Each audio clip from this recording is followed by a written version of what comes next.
બહેનોને અવાજ આવે છે? હા, આવે છે. આવે છે.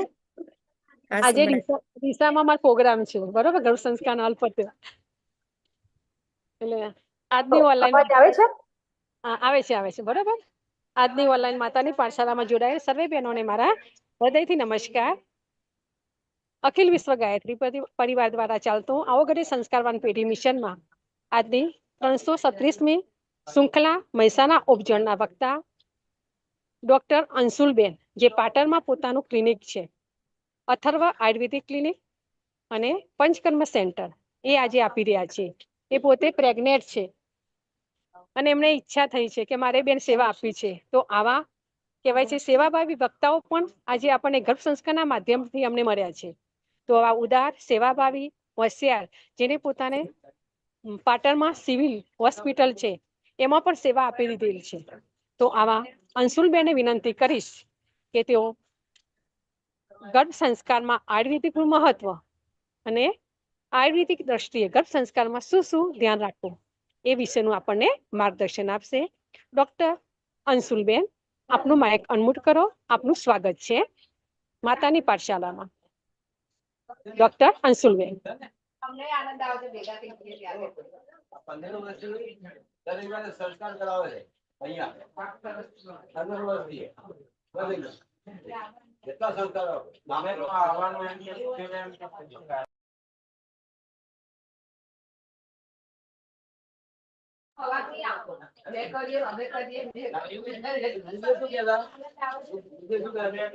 અંશુલબેન, તમારો અવાજ નહીં આવતો.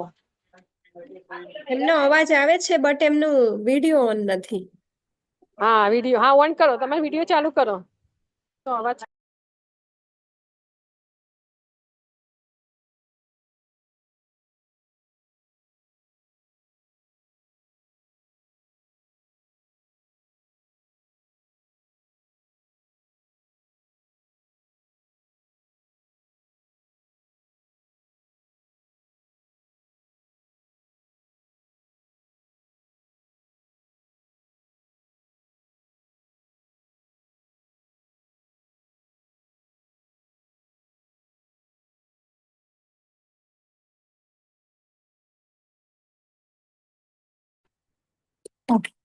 હવે આવે છે અવાજ? હા, આવે છે. કન્ટિન્યુ. ને બરાબર. આવે છે, અવાજ પણ આવે છે, વિડીયો પણ દેખાય છે.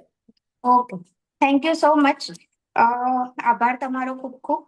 સૌ પ્રથમ તો તમે જે આ ગર્ભવતી માતાઓ છે એમના માટે જે આ સુંદર મજાનો કાર્યક્રમ કરી રહ્યા છો અને એનામાં અને જે ગર્ભવતી માતાઓ છે જે આ ભાવિ પેઢીનું નિર્માણ કરવાની છે અને એના માટે આ કાર્યક્રમ યોજી રહ્યા છો, એના માટે હું તમારો ખૂબ ખૂબ આભાર માનું છું. બધી જ ગર્ભવતી માતાઓને મારા નમસ્કાર. અખિલ વિશ્વ ગાયત્રી પરિવાર તરફથી જે આ કામ થાય છે ગર્ભવતી માતાઓ માટે નિષ્ભાવે, એનો હું ખૂબ જ પ્રશંસા કરું છું. અને મને આ કામમાં તમે સેવા આપવાનો મોકો આપ્યો એ બદલ બી હું આભાર માનું છું. સંગીતાબેન, આપનો બી ખૂબ ખૂબ આભાર. જેમ સંગીતાબેને કીધું કે હું બી પ્રેગ્નેન્ટ છું. મારા અત્યારે 7th મંથ રનિંગ છે. એટલે જ્યારે હું પ્રેગ્નન્સી પ્લાન કરતી હતી અને મારી પ્રેગ્નન્સી રહી પછી મારા મનમાં બી બહુ બધા વિચારો આવતા હતા કે હું શું એવું કરું કે જેથી મારું બાળક છે એ ખૂબ જ સારું, ખૂબ તંદુરસ્ત, એકદમ તેજસ્વી આવે, એકદમ ઊંચા આઈક્યુ વાળું આવે. તો ત્યારે મારા મનમાં બી ઘણા વિચારો ચાલતા કે કેવો આહાર લેવો જોઈએ, કેવો વિહાર લેવો જોઈએ. તો ત્યારે આઈક્યુ, આપણે ઉત્તમ સંતાન પ્રાપ્તિ જે છે એ કોને કહેવાય? તો કે અહીંયા આપણે સંતાન પ્રાપ્તિ માટેથી પુરુષ, મતલબ કે છોકરો કે છોકરીનો વિચાર નથી કરવાનો. એક ઉત્તમ સંતાન કે એક સારું સ્વસ્થ હેલ્ધી બાળક આપણને કઈ રીતે મળી શકે અને હેલ્ધી બાળક કોને કહી શકાય? તો કે એક તો જેની બૌદ્ધિક ક્ષમતા સારી હોય, કે જેને અત્યારે આપણે આઈક્યુ કહીએ છીએ, ઇન્ટેલેક્ચ્યુઅલ પાવર, કે જેનામાં એ સારો હોય.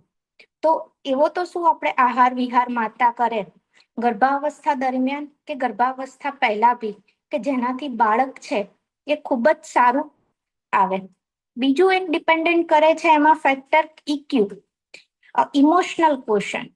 એટલે કે અમુક બાળકો કે વ્યક્તિ આપણે સમાજમાં જોતા હોઈએ છીએ કે જે વ્યક્તિઓ હોય છે એકદમ ખુશ મિજાજી હોય, આપણે ક્યારેય બી એમને મળીએ, એમને જોડે વાતો કરીએ, કોઈ બી માહોલમાં એ લોકો જાય તો એકદમ માહોલ ખુશ મિજાજ કરી દે, ત્યાંનો માહોલ એકદમ હળવો કરી દે. અને અમુક માણસો એવા હોય કે જે લોકો એમના જીવનના બસ દુઃખો જ બોલ્યા કરતા હોય કે મને આમ તકલીફ છે, મને તેમ તકલીફ છે. જે ખુશ મિજાજી માણસો છે એમના બી જીવનમાં અમુક દુઃખો તો હશે જ, પણ એ એમનું વ્યક્તિત્વ એ ટાઈપનું છે કે જ્યાં બી જાય ત્યાં બસ એટલું ખુશીઓ જ ફેલાવી દે. તો એવું શું કરીએ કે જેનાથી આપણું બાળક એવું આવે? અને ત્રીજું છે એસક્યુ, મતલબ કે સ્પિરિચ્યુઆલિટી. અત્યારનો જે જમાનો છે કે એકદમ ભાગદોડ વાળો છે, બહુ જ હરીફાઈ વાળો થઈ ગયો છે, ત્યારે માનસિક શાંતિ, આપણી મનની શાંતિ છે એ ખૂબ જ જરૂરી છે. એટલે અત્યારે સ્પિરિચ્યુઅલ તરફ બી લોકો બહુ વળ્યા છે અને વિજ્ઞાન પણ હવે એનું એક સમર્થન કરવા માંડ્યું છે. તો સ્પિરિચ્યુઅલ બાળક કોને કહેવાય? કે કોઈક એવા વ્યક્તિઓ હોય જેમ કે મોટા મોટા સંતો છે કે જેમની આજુબાજુ ખાલી રહેવાથી એમના ઓરામાં જ આપણને એક શાંતિનો આનંદનો અનુભવ થાય, એને સ્પિરિચ્યુઅલિટી. તો આપણે એવું તો શું કરીએ, આપણું બાળક છે જ્યાં બી જાય ત્યાં એની એક પ્રતિભાશાળી વ્યક્તિત્વ હોય, એનું એક પ્રતિભા એ છોડીને આવે. તો આપણે હવે આગળ આ બધા વિશે વિચાર કરીશું.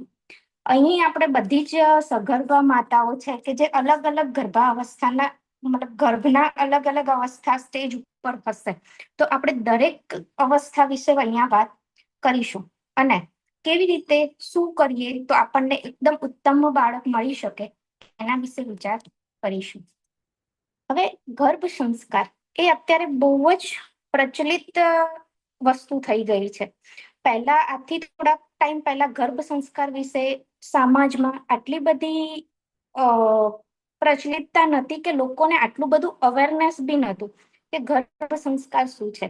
પણ હવે માતાઓ જે છે એમને ખબર પડવા માંડી છે કે હા, ગર્ભ સંસ્કારથી આવા આવા ફાયદા થાય છે, આટલું સારું રિઝલ્ટ મળે છે. એટલે માતાઓ જ્યારે બી ગર્ભ ધારણ કરે એમને જ્યારે ખબર પડે કે ગર્ભાવસ્થા છે તો એ ગર્ભ સંસ્કાર સેન્ટરનો કોન્ટેક્ટ કરે છે. મેઇનલી ગાયત્રી પરિવારનો કોન્ટેક્ટ કરે છે અથવા તો કોઈ બી પ્રાઇવેટ પ્રેક્ટિશનર કે જે ગર્ભ સંસ્કારના કેન્દ્રો ચલાવતા હોય ત્યાં જાય છે. પણ શું ગર્ભ સંસ્કાર એટલે ગર્ભ રહે ત્યારથી જ શરૂ થાય છે? તો કે ના. અકોર્ડિંગ ટુ આયુર્વેદ એવું કહેવામાં આવ્યું છે કે ગર્ભ સંસ્કારની શરૂઆત ત્યારથી થાય છે કે જ્યારથી કોઈ બી કપલ છે કે જે નક્કી કરે કે હવે અમારે બાળક પ્લાન કરવું છે, એ ક્ષણે, એ સમયથી જ ગર્ભ સંસ્કારની શરૂઆત થઈ જાય છે. હવે અત્યારે બધી માતાઓ સગર્ભા હશે, અગર તમે પ્લાનિંગ કરી અને ગર્ભ સંસ્કારની જે પ્લાનિંગ વખતે કે બિફોર કન્સેપ્શન આપણે શું શું કરવું જોઈએ એ બધો વિચાર કરીને અગર તમે કર્યું હોય તો સારું છે, નથી કર્યું તો બી કોઈ ચિંતાની વાત નથી. ઇટ્સ ઓકે, હવે આપણે કરીશું. પણ હવે જ્યારે નેક્સ્ટ ટાઈમ આપણે કરીએ અથવા તો આપણા આસ પડોશમાં કોઈ હોય તો એને આપણે અવેર કરીએ કે ગર્ભ સંસ્કાર એટલે કે ગર્ભ રહે ત્યારથી જ કરવાનું નથી, એના પહેલાથી કરવાનું છે. બરાબર. હવે આપણને એક એવો બી પ્રશ્ન થાય કે ગર્ભ સંસ્કારની એટલી શા માટે આટલી બધી શા માટે જરૂરિયાત છે? તો કે અત્યારના જમાનામાં આપણે 1 કે 2 બાળકો લાવવા ઈચ્છતા હોઈએ છીએ મોટા ભાગે, અને એમાં બી આપણે એવું ઈચ્છતા હોય, આવા કોમ્પિટિટિવ યુગ છે, આટલો બધો કોમ્પિટિશન વાળો યુગ છે, તો કે આપણું બાળક છે એ બૌદ્ધિક રીતે કે માનસિક અને શારીરિક બહુ જ એકદમ સ્ટ્રોંગ આવે. એટલા માટે ગર્ભ સંસ્કારની જરૂરિયાત છે. ગર્ભ સંસ્કારથી આપણે છે તો કે અમુક માતા પિતા હોય એમને પોતાના ગુણો અવગુણોની ખબર હોય કે અમુક કપલ હોય એમાં કોઈ વધારે ગુસ્સા વાળું હોય, કોઈનું ગણિત ના સારું હોય, કોઈ વિજ્ઞાનમાં પાવરફુલ ના હોય, કોઈ પેઇન્ટિંગ કરવામાં પાવરફુલ ના હોય, કોઈને એવું હોય કે મારું બાળક ડાન્સર જોઈએ છે, કોઈને સંગીતકાર જોઈતું હોય કે સારું ગાઈ શકે એવું મારું બાળક જોઈએ છે. તો આ જે છે એ આપણે ગર્ભ સંસ્કાર થ્રુ મેળવી શકીએ છીએ કે મા બાપના જે અવગુણો, મતલબ કે જે નથી સારા ગુણો, ખબર છે કે આ આપણામાં નથી, આ આપણામાં વીક છે, એને ઓછું કરી અને જે સારા ગુણો છે એને આપણે મલ્ટિપ્લિકેશન કરીને બાળકમાં પ્રસ્થાપિત કરી શકીએ. ગર્ભ સંસ્કારથી એકલું ઘરગથ્થુ ઉપચાર કે નોર્મલ ડિલિવરી એવું નહીં સમજવાનું, બરાબર? હું તમને એક્ઝામ્પલ આપીશ કે આપણે ધારો કે ઘર ખરીદવું છે તો આપણે એવો વિચાર કરીએ કે બ્રોશર હોય 10-15 જગ્યાના, ત્યાંથી આપણે બ્રોશર લાવીએ, પછી એમાંથી સિલેક્ટ કરીએ કે આમાંથી કયો પ્લાન સારો છે. તો તે જે 4-5 પ્લાન આપણને ગમ્યા હોય, ત્યાંના સેમ્પલ હાઉસ રેડી થયા હોય તો આપણે એ જોવા જઈએ, બરાબર છે? એ જોયા પછી આપણે ત્યાં જઈને નક્કી કરી કે ભાઈ મારે બેડરૂમની સાઈઝ આટલી જોઈએ છે, ડ્રોઈંગ રૂમની આટલી જોઈએ છે, કિચનમાં આ સાઈઝ જોઈએ છે, એનું મોઢું છે એ આ સાઈડ હોવું જોઈએ, જે તે દિશામાં વાસ્તુશાસ્ત્ર પ્રમાણે. તો અને પછી છેલ્લે આપણે એક ઘર લેવાનું નક્કી કરીએ છીએ. આપણે સામાન્ય મોબાઈલ લઈએ તો બી આ કેટલા બધા વિશે વિચારો કરતા હોઈએ છીએ કે કેવો ફીચર્સ છે અંદર, એનો કેમેરો કેટલા મેગાપિક્સલનો છે, ફ્રન્ટ કેમેરામાં સેલ્ફી, અત્યારે તો સેલ્ફીનો જમાનો છે, તો કે સેલ્ફી તો સારી આવે છે કે નથી આવતી, હે ને? બરાબર. તો આપ તો એ કે બાળકનું આપણે સર્જન કરવા જઈ રહ્યા છીએ, તો એના માટે તો આપણે બહુ જ વિચાર કરીને, બહુ સારું એવું ધ્યાન ધરીને, અને એના પછી આપણે બાળકને ગર્ભ સંસ્કાર થ્રુ બાળકને જન્મ આપવો જોઈએ.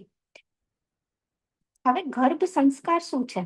તો કે બાળકનું જન્મ થાય, ગર્ભ નિર્માણ થાય, સ્ત્રી બીજ છે, પુરુષ બીજ છે, એ ભેગા થાય અને પછી જે ગર્ભ બને એમાં જે સ્ત્રી બીજ અને પુરુષ બીજની ક્વોલિટી છે એ એકદમ ઉત્તમ ક્વોલિટી વાળું મળે, અને પછી ગર્ભનું નિર્માણ થાય તો જે સંતાન મળશે એ એકદમ શ્રેષ્ઠ સંતાન હશે.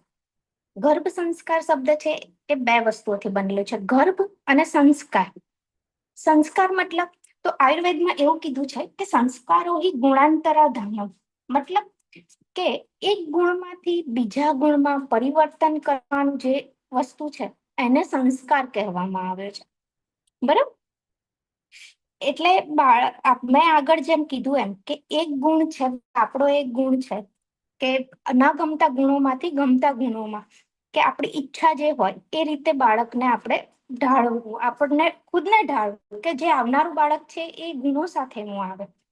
હવે ગર્ભ કેવી રીતે નિર્માણ થાય? તો કે શુક્ર શોણિત જીવ સંયોગેતુ ખલુ વ્યક્તિગતે ગર્ભ નિર્માણ, મતલબ કે શુક્ર મતલબ કે સ્ત્રી બીજ અને શોણિત એટલે કે પુરુષ બીજ, એમાં જ્યારે જીવ આવે ત્યારે ગર્ભનું નિર્માણ થાય છે. આપણે જોતા હોઈએ છીએ કે ક્યારેક ગર્ભ બની જાય છે પણ એમાં ધબકારા નથી આવતા, મતલબ કે એમાં જીવ નથી આવ્યો, એટલે એને ગર્ભ નહીં કહી શકાય.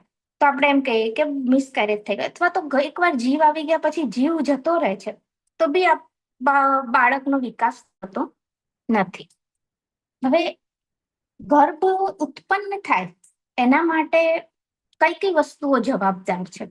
એક બાળક રહે એના માટે કઈ વસ્તુઓ જવાબદાર છે? તો કે 4 વસ્તુઓ ઉપર આધાર રાખે છે: ઋતુ, ક્ષેત્ર, અંબુ અને બીજ. ઋતુ એટલે કે સમય. સમય તરીકે આપણે 2 વસ્તુઓને લઈ શકીએ કે એક તો મોડર્ન સાયન્સ પ્રમાણે આપણે જોઈએ તો કે સ્ત્રી છે એનામાં ઓવ્યુલેશન પીરિયડ્સ કીધો છે કે 12 થી 19 દિવસ છે એ એક ઓવ્યુલેશન પીરિયડ કહેવાય, કે જ્યારે સ્ત્રી બીજ છે એ અંડાશયમાંથી છૂટું પડે, અને ત્યારે જો પુરુષ બીજ એટલે કે સ્પર્મ છે એ ત્યાં મળે તો ગર્ભ રહેવાના ચાન્સીસ વધી શકે છે. અને બીજું એક ઋતુ કીધી છે કે બેસ્ટ ગર્ભ છે એ કઈ ઋતુમાં મતલબ રહે તો બેસ્ટ સારું ગર્ભ કહેવાય? તો કે હેમંત, શિશિર અને વસંત. એટલે આપણે અગર અત્યારના સમય પ્રમાણે જોવા જઈએ તો ગણી શકાય કે નવેમ્બર થી એપ્રિલ અપ્રોક્સ, કેમ કે ઋતુ તો અલગ અલગ બદલાતી રહે, ગુજરાતી મહિના જે આપણો છે કારતક માસ છે, પોષ મહા, એ પ્રમાણે, પણ અપ્રોક્સ ગણીએ તો નવેમ્બર થી એપ્રિલ મહિના વચ્ચેનો સમય કહેવાય કે ત્યારે અગર ગર્ભ રહે છે તો ખૂબ જ સરસ. એક ઓવમ જેમ અત્યારે પીસીઓડી, પીસીઓએસ એ બધા પ્રોબ્લેમ્સ વધી ગયા છે, એમાં કેવું થાય છે કે સ્ત્રી બીજ છે એ પ્રોપર સારી રીતે છૂટું પડતું નથી. આપણું અંડા જે સ્ત્રી હોય એમાં અંડાશય હોય, અંડાશયમાં છે તો કે પીરિયડ્સ આવી જાય પછી નાના નાના નાના નાના બહુ બધા સ્ત્રી બીજ બને, એમાંથી એક જ બીજ એવું હોય કે જે મેચ્યોર થાય, અને એ મેચ્યોર થઈને એ છૂટું પડીને નળી થ્રુ ગર્ભાશયમાં આવે, અને જ્યારે તમે સંબંધ રાખો ત્યારે પુરુષ બીજ એટલે કે સ્પર્મ છે એ ગર્ભાશયમાં આવે અને બંનેનું મિલન થાય ત્યારે ગર્ભ રહે છે. ગર્ભ છે એ નળીમાં રહે છે, ગર્ભાશયમાં આવીને ઇમ્પ્લાન્ટ થાય છે. બરાબર.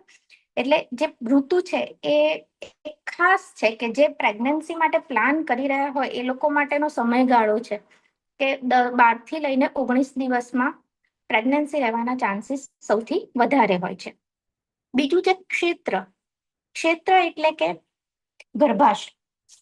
આ ઋતુ ક્ષેત્ર અંબુ બીજ છે એ કેવી રીતના કીધું છે કે જેમ કે આપણે કોઈ ધાન વાવવું છે જમીનમાં તો એ પ્રમાણેનો વિચાર કરવાનો કીધો છે. બરાબર. ધાન વાવવા માટે આપણે ખેતર જોઈએ, કઈ ઋતુમાં અમુક ધાન વાવીએ, પાણી બરાબર જોઈએ અને બીજની ક્વોલિટી સારી જોઈએ. એ રીતે આનો વિચાર કરેલો છે. એટલે આપણા પ્રમાણે જોવા જઈએ તો ક્ષેત્ર એટલે કે જ્યાં બાળક રહે છે એ જગ્યા એટલે કે ગર્ભાશય. તો કે ગર્ભાશય છે તો એમાં ગર્ભાશયની થિકનેસ બરાબર હોવી જોઈએ. એન્ડોમેટ્રિયલ થિકનેસ કે છે આપણે અત્યારે મોડર્ન સાયન્સ અકોર્ડિંગ એ સારી હોવી જોઈએ. ગાંઠ કેવું કઈ ના હોવું જોઈએ. ગર્ભાશયની સાઇઝ પ્રોપર હોવી જોઈએ. એ બધું હોય તો આપણે પ્રેગ્નન્સી સારી રીતે રહી શકે છે. અંબુ. અંબુ એટલે કે પાણી. પાણી એટલે આપણે અહીંયા પાણીથી આહાર રસનો સમજવાનું છે કે પોષક દ્રવ્ય. મતલબ કે આપણે બાળક રહે છે તો એના માટે સારો એવો આહાર લેવો જરૂરી છે. અત્યારે હું જે વાત કરી રહી છું એ ગર્ભ રહે એ પહેલાની વાત કરી રહી છું. એટલે અત્યારની આપણી જે લાઈફ સ્ટાઇલ છે એમાં આપણે જોવા જઈએ, અત્યારની આપણી જે લાઈફ સ્ટાઇલ છે એ પ્રમાણે અગર આપણે જોવા જઈએ છીએ તો આપણા આહાર વિહારમાં પહેલા કરતા બહુ જ ચેન્જીસ છે. એટલે જ આજના જમાનામાં લાઈફસ્ટાઇલ ડિસઓર્ડર્સ જે કીધા છે, ડાયાબિટીસ છે, બીપી છે, થાઇરોઇડ છે, માનસિક રોગો છે, એ બધા બહુ વધારે જોવા મળે છે. જ્યારે આપણા દાદા દાદી હતા ત્યારે તો એવા કોઈ ડિઝીઝ આપણને જોવા મળતા નહોતા, અથવા તો મળતા હોય તો બી બહુ ઓછા જોવા મળતા હતા. અને કોઈને થાય તો બી એમ કહેવાતું કે આને તો બીપી આવી ગયું છે, આને તો ડાયાબિટીસ આવી ગયો છે. પણ અત્યારનું આપણું ખાવાનું એવું થઈ ગયું છે કે બહાર રહેતા હોય એટલે જંક ફૂડ ખાવાનું હોય. એકલા હસબન્ડ વાઈફ બંને એકલા રહેતા હોય, બંને નોકરી કરતા હોય તો ક્યારેક જોબના ટાઈમિંગ્સ એવા હોય, ક્યારેક સાઈટ ના થાય જમવાનું બનાવવાનું તો હસબન્ડ બહાર જમી લે, વાઈફ બી બહાર જમી લે.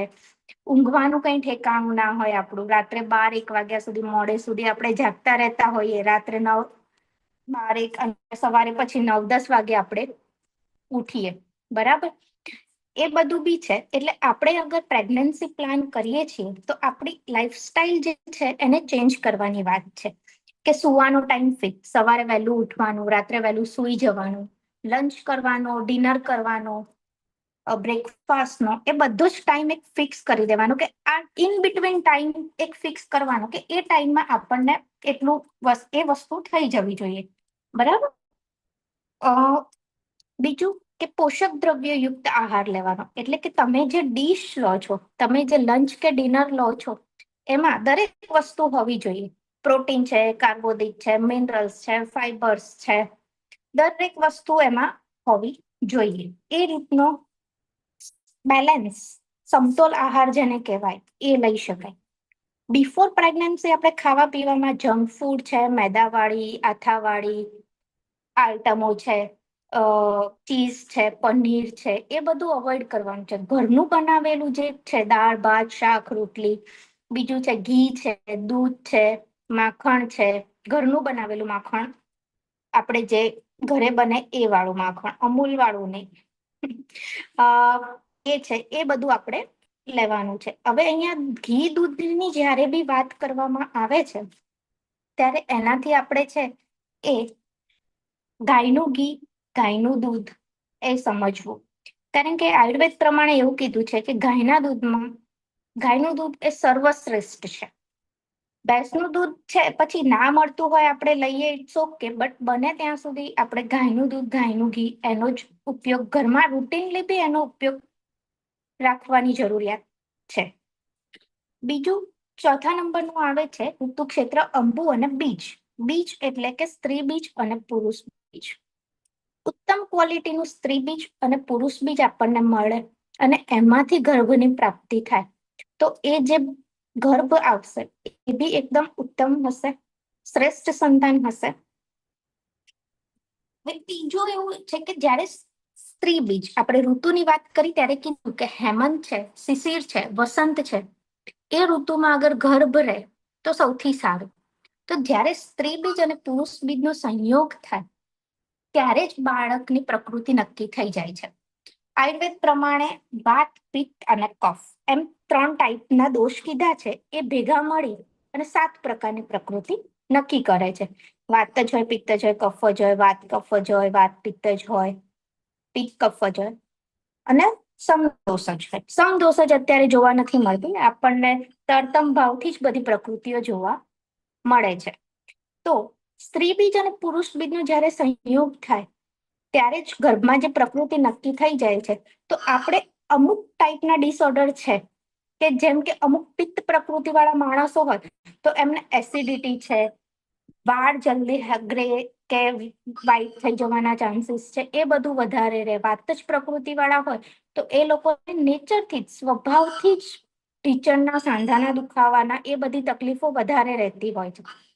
તો આપણે શું કરીએ તો કે એ પ્રકૃતિ તો અકોર્ડિંગ ટુ હસબન્ડ અને વાઈફની જે પ્રકૃતિ છે તે આપણે જોવાની કઈ પ્રકૃતિ છે, અને એ અકોર્ડિંગ અગર તમે ગર્ભનું પ્લાનિંગ કરો છો તો તમારે બાળકમાં જે તમે નથી ઈચ્છતા કે આવા રોગો એને જન્મજાત મળે તો એ આપણે અટકાવી શકીએ. જેમ કે આપણે એક એક્ઝામ્પલથી સમજીએ તો એટલે કે નોર્મલી ક્યારે પ્રકૃતિમાં કેવી રીતે ચેન્જીસ આવે એ હું તમને કહી દઉં કે આપણે ધારો કે વસંત ઋતુ છે તો ત્યારે નેચરથી જ, મતલબ હવામાન જ આપણું એ રીતનું બનેલું હોય કે કફ છે એનો પ્રકોપ થતો જોવા મળે છે.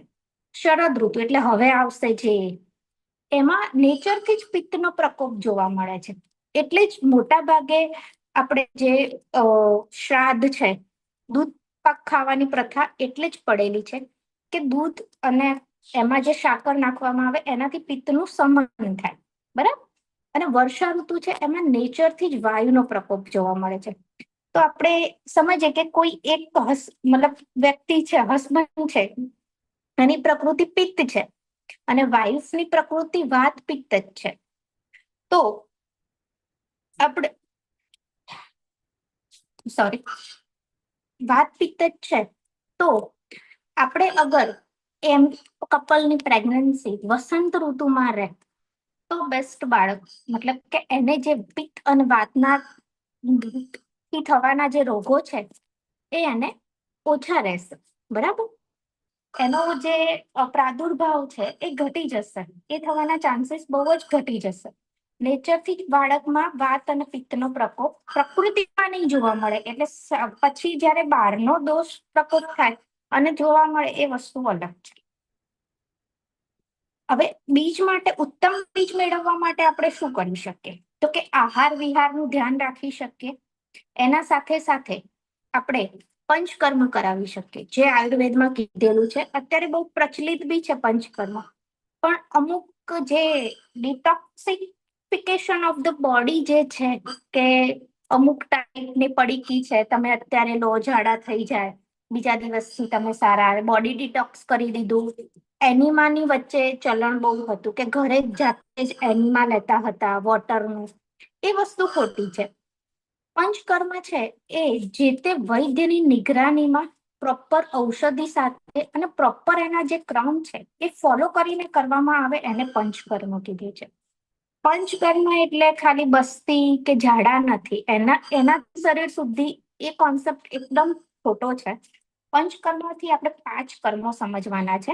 5 કર્મો કયા કયા તો આપણે સમજી શકીએ કે વમન એક, વિરેચન, બસ્તી, રક્ત મોક્ષણ અને નશ્ય.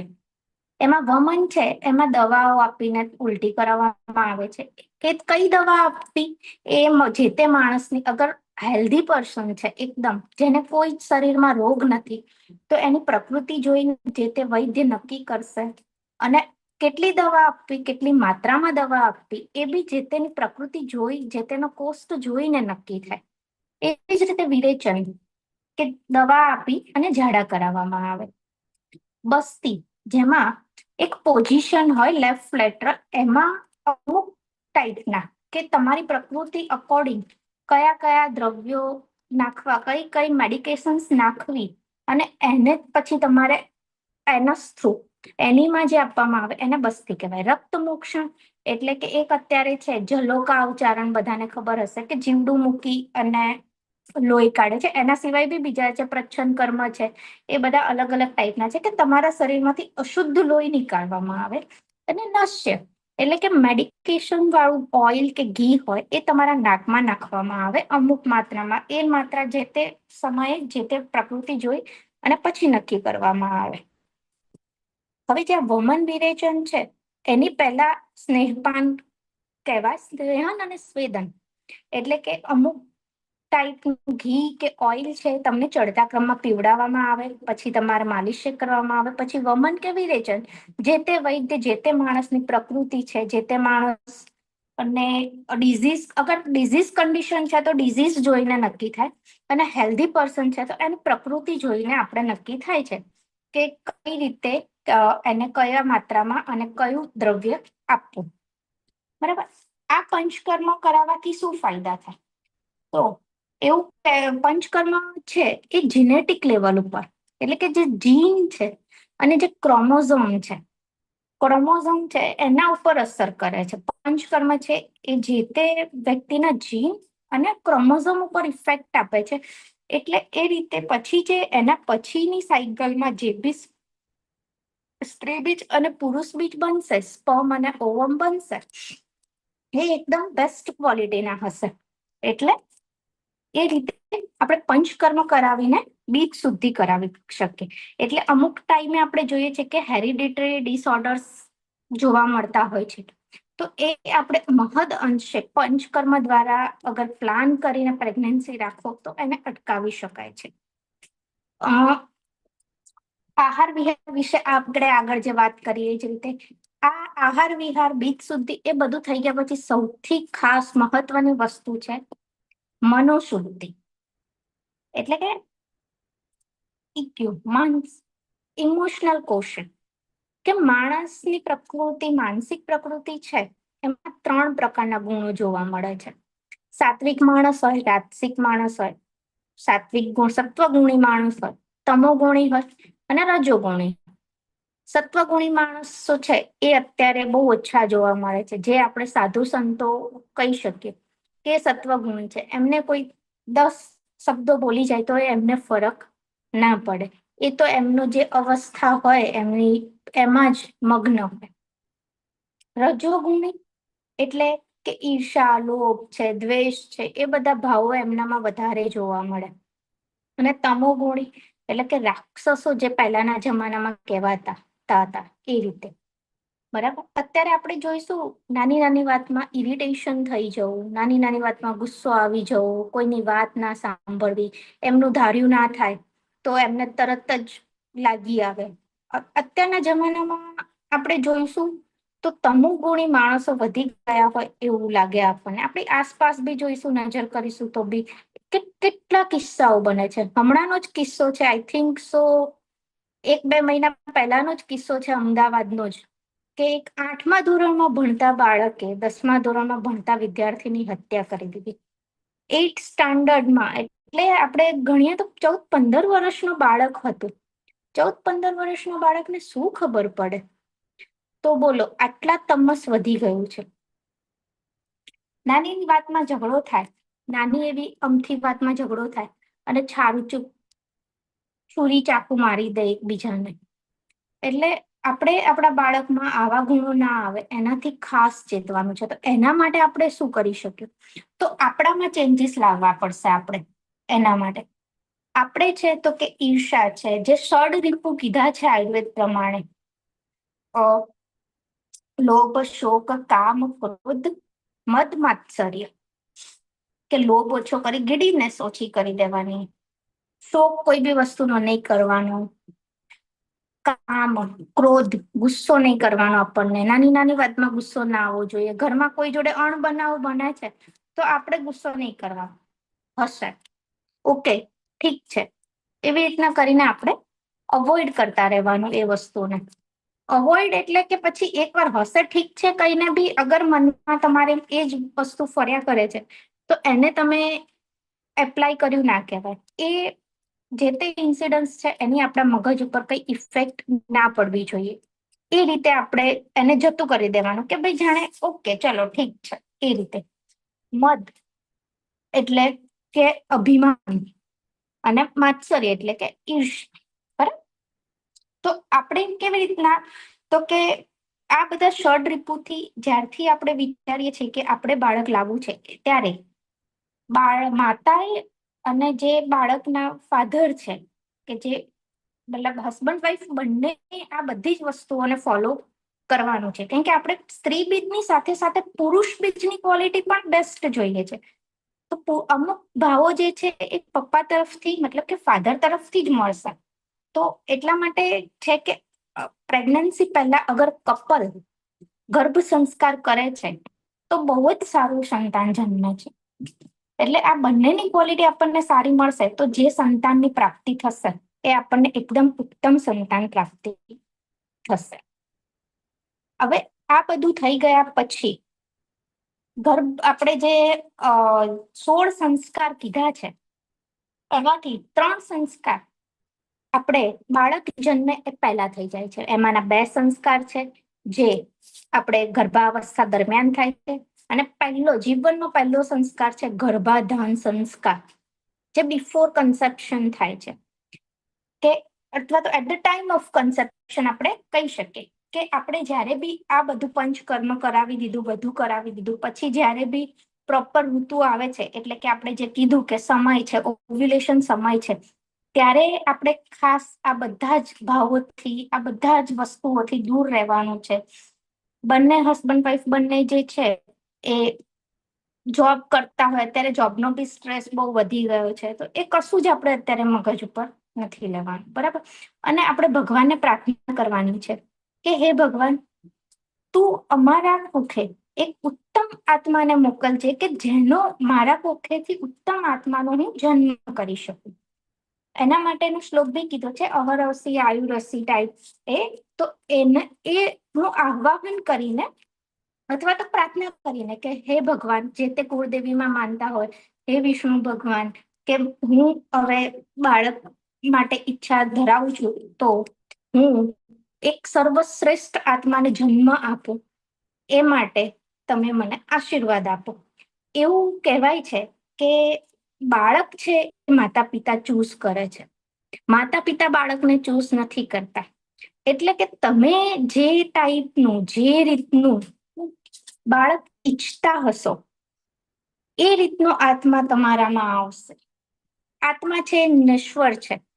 ધારો કે કોઈ માણસ મરી જાય છે તો એ માણસનું શરીરમાંથી જીવ જતો રહ્યો છે, એનો આત્મા જતો રહ્યો છે.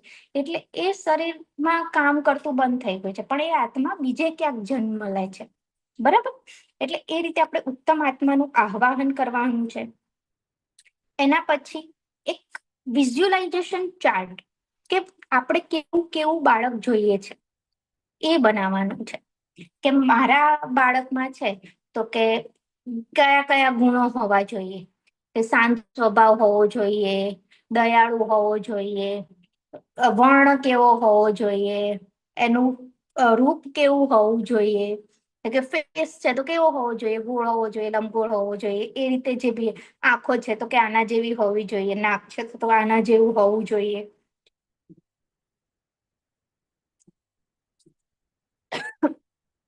સોરી. એનાથી બી ઉપરની વાત છે, આ થઈ બાહ્ય દેખાવાની વાત. એનાથી બી ઉપરની વાત છે કે ગુણ, એનામાં કયા કયા ગુણો તમે ઈચ્છો છો એ ખાસ છે. કે મારું બાળક છે આ ગુણ વાળું હોવું જોઈએ. બરાબર. કોઈ એક વ્યક્તિ હોય કે જેને તમે આદર્શ માનતા હો, તો તમારે એ જોઈતું હોય તો એનો એક વિઝ્યુલાઇઝેશન ચાર્ટ બનાવી દેવાનો. એ વિઝ્યુલાઇઝેશન ચાર્ટ છે એ તમારે તમારા બેડરૂમમાં લગાવવાનું. અને જે તે આદર્શ વ્યક્તિને તમે માનતા હો કે બાળક મારું છે તો કે સચિન રમત ગમત ક્ષેત્રે આગળ હોવું જોઈએ, એમાં બી ક્રિકેટર બનવું જોઈએ તો કે સચિન તેંડુલકર છે. કોઈ કે એક્ટર બનવું જોઈએ તો તમારો ગમતો એક્ટર છે. કોઈને સુરવીર મતલબ કે સોલ્જર બનવું જોઈએ તો મહારાણા પ્રતાપ છે. એ બધું કોઈને એવું હોય કે મારું બાળક એકદમ ઉત્તમ કોટીનું બુદ્ધિશાળી બનવું જોઈએ, તો સ્વામી વિવેકાનંદનો ફોટો છે એ તમે તમારા બેડરૂમમાં લગાવી શકો છો. અને રોજ એ વિઝ્યુઅલાઇઝેશન ચાર્ટને તમારે જોવાનું છે અને એ રીતેના ગુણો છે એ તમારે તમારી અંદર લાવવાના છે કે મારું બાળક આવું હોવું જોઈએ. તો તમે તમારી અંદર એ ગુણ લાવશો તો તમારા બાળકમાં આગળ એ ગુણો કેરી ફોરવર્ડ થશે. બરાબર. પછી જ્યારે બી હવે અત્યાર સુધી આપણે જે બધી વાત કરી એ ગર્ભાવસ્થા પહેલાની વાત કરી કે ગર્ભ રાખતા પહેલા જે તે કપલે જે પ્લાનિંગ કરવાનું ચાલુ કરે છે તો ત્યારથી અત્યાર સુધી ગર્ભ રહે ત્યાં સુધી એ લોકોએ શું વસ્તુઓનું ધ્યાન રાખવું જોઈએ, તો કે આટલી વસ્તુઓનું એ લોકોએ ધ્યાન રાખવું જોઈએ. હવે જ્યારે બી તમને ખબર પડે છે કે પ્રેગ્નન્સી રહી ગઈ છે, બરાબર, તો આપણે જોવા જઈએ તો અત્યારે તમને ખબર હશે કે માસિકનો જે ફર્સ્ટ ડે હોય એનાથી આપણી પ્રેગ્નન્સીની મતલબ બાળકનું જે બનવાનું છે એ વીક્સ જે કહેવાય મેડિકલ ટર્મમાં, એ વીક્સ ત્યારથી કાઉન્ટ થવાના ચાલુ થઈ છે. એટલે કે પીરિયડ્સ આયા એની બીજી જે સાયકલ છે જે તે ડેટે આવવાની છે ત્યારે મિસ થઈ છે અને અઠવાડિયું ઉપર ગયું છે, 15 દિવસ ગયા છે, તમે ચેક કરો છો પટ્ટીમાં અથવા તો ત્યાં ડોક્ટર પાસે જઈને ચેક કરાવો છો અને તમને ખબર પડે છે કે પ્રેગ્નન્સી છે.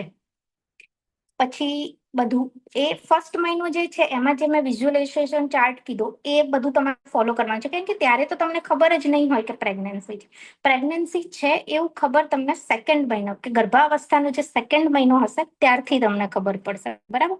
ત્યારે ડોક્ટર કહેશે કે 15 દિવસ જેવું ઉપર થયું હશે, મહિના ઉપર 15 દિવસ 20 દિવસ જેવું, તો બાળકમાં કાર્ડિયાક એક્ટિવિટી એટલે એમ કહેશે કે શરૂઆતના ધબકારા બાળકમાં આવી ગયા છે. બરાબર. તો એનો મતલબ એમ થાય કે હવે ગર્ભ રહી ગયો છે, પણ અત્યારે જે ગર્ભ છે એ એટલો મજબૂત રીતે સ્થપાયેલો નથી. અને સાથે સાથે માતાઓને શું તકલીફ થાય તો કે એને મોર્નિંગ સિકનેસ થાય, એટલે ઉબકા ઉલટી જે નોઝિયા વોમિટિંગ કહીએ છીએ એ વધુ પ્રમાણમાં રહેતી હોય. બરાબર. ફટીગ જોવા મળે એટલે કે થાક લાગે, કંઈ કામ ના કરે બેસી રહે તો બી એને એમ લાગે કે હું થાકી ગઈ.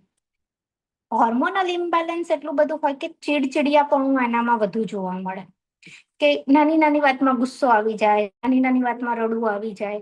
આપણને બી ક્યારેક એમ થાય કે આમાં મેં કેમ આમ કર્યું અમુક સમય જાય પછી, પણ એ ડ્યુ ટુ હોર્મોન્સ તમને જોવા મળે. એસિડિટી જોવા મળે, ભોજન મતલબ જમવાનું અરુચિ, ભોજન પ્રત્યે અરુચિ થઈ જાય કે કંઈ જ ખાવાનું મન ના થાય. આ બધા જે સિમ્ટમ્સ છે એ નોર્મલ પ્રેગ્નન્સીના લીધે થતા સિમ્ટમ્સ છે. તો એમાં આપણે એને ઓછા થાય એના માટેના પ્રયત્નો કરી શકીએ. બરાબર. તો શું પ્રયત્નો કરી શકીએ તો કે દર પ્રેગ્નન્સી રહે ત્યારથી ખબર પડે એટલે આપણે દર 2-3 કલાકે કંઈક નું કંઈક ભોજન લેવાનું, કે તમે કંઈક ખાઈ લો, હળવો ખોરાક લઈ લો, કે કોઈ ફ્રૂટ જ્યુસ લઈ લો, પાણી લઈ લો, લીંબુ શરબત લઈ લો, કંઈ બી લો, પણ દર 2-3 કલાકે કંઈક નું કંઈક આપણે આહાર લેતા રહેવાનો. એનાથી શું થશે તો કે પેટમાં જે છે કંઈક નો કંઈક આહાર જશે એટલે એસિડ ફોર્મેશન છે એ નહીં, વધારે પ્રમાણમાં નહીં બને, એટલે તમને ઉબકા છે, નોઝિયા છે એ બધું ઓછું થઈ જશે. બીજું એક આપણે ઉપચારમાં એવું કરી શકીએ કે જે સૂકા ધાણા હોય એને તમે 3-4 કલાક પાણીમાં પલાળી રાખો. એ પાણીમાં પલાળેલી અને પછી એને પાણીને ગાળી લઈ અને એમાં જે સાકર છે એ નાખી અને પીવો તો ઉબકા ઓછા થાય. 2-3 ઘૂંટ પીવાના તો એનાથી ઉબકા ને એવું બધું ઓછું થઈ શકે.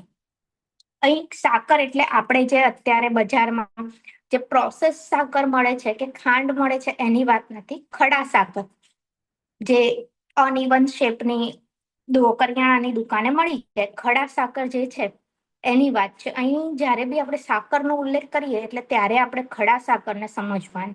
અને હવે તો શરદ ઋતુઓ છે, શરદ ઋતુમાં જે સિદ્ધ કરેલી સાકર છે એને બેસ્ટ કીધું છે એસિડિટીમાં. નોર્મલી બી એસિડિટીમાં અગર તમે ખડા સાકર ચૂસવા માટે આપો છો તો તમને ઘણું રાહત મળે છે.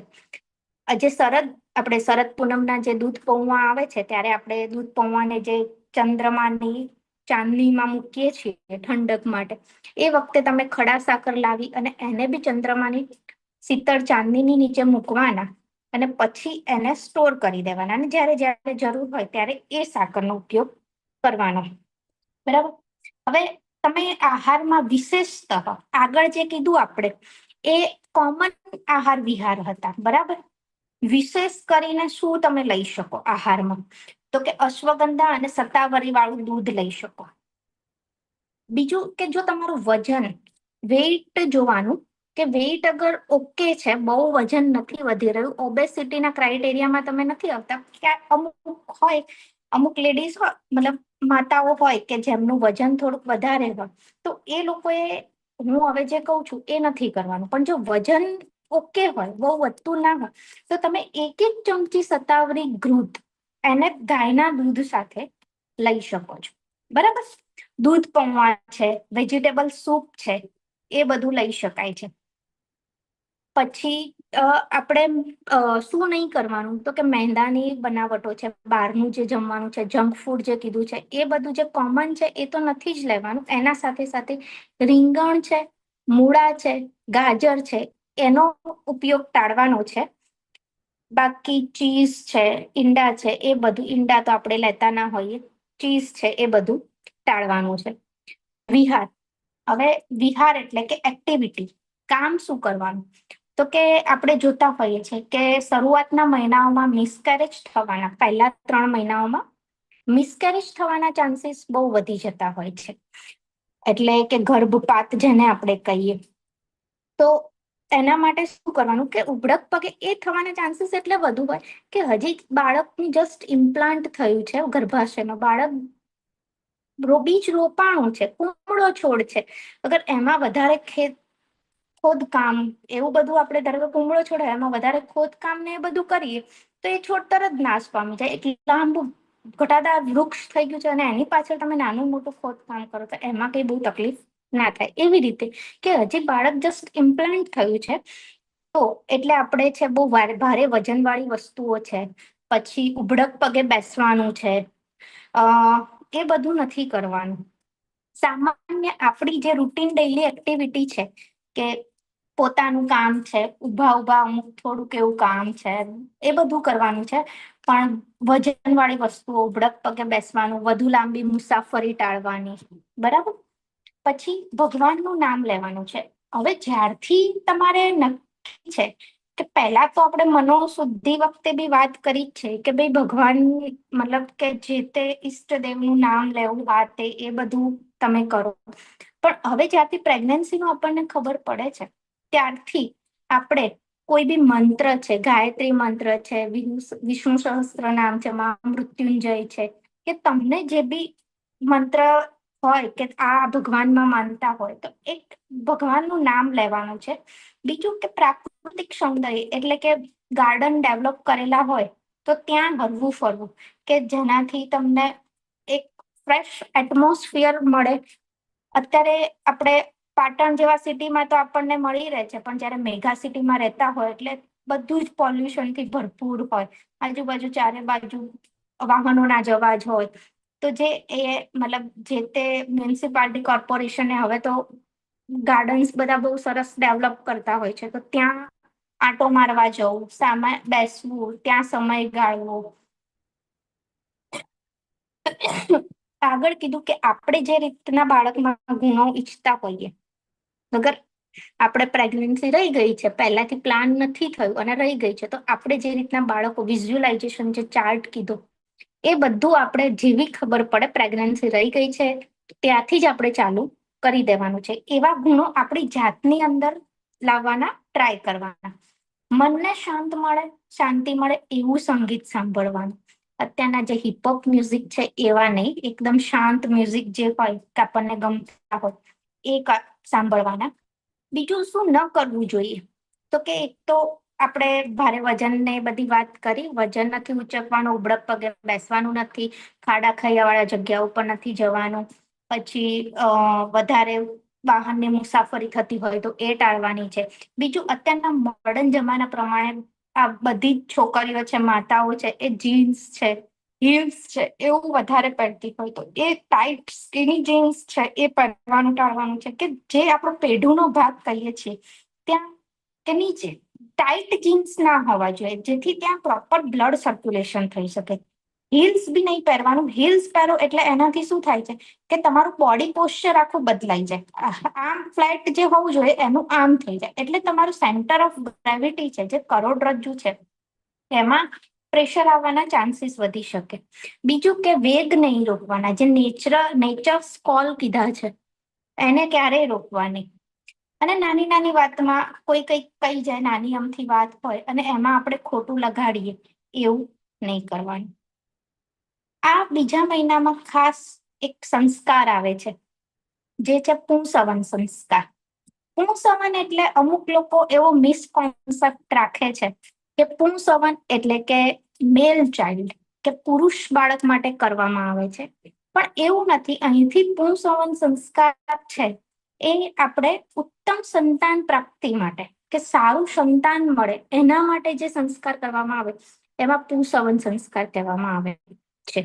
આપણે ગાયત્રી પરિવાર દ્વારા બી પુંસવન સંસ્કાર કરવામાં આવે જ છે. એમાં ખીર બનાવીને આપે છે. બીજો એક તમે આયુર્વેદિક વૈદ્ય જોડે બી પુંસવન સંસ્કાર કરાવી શકો.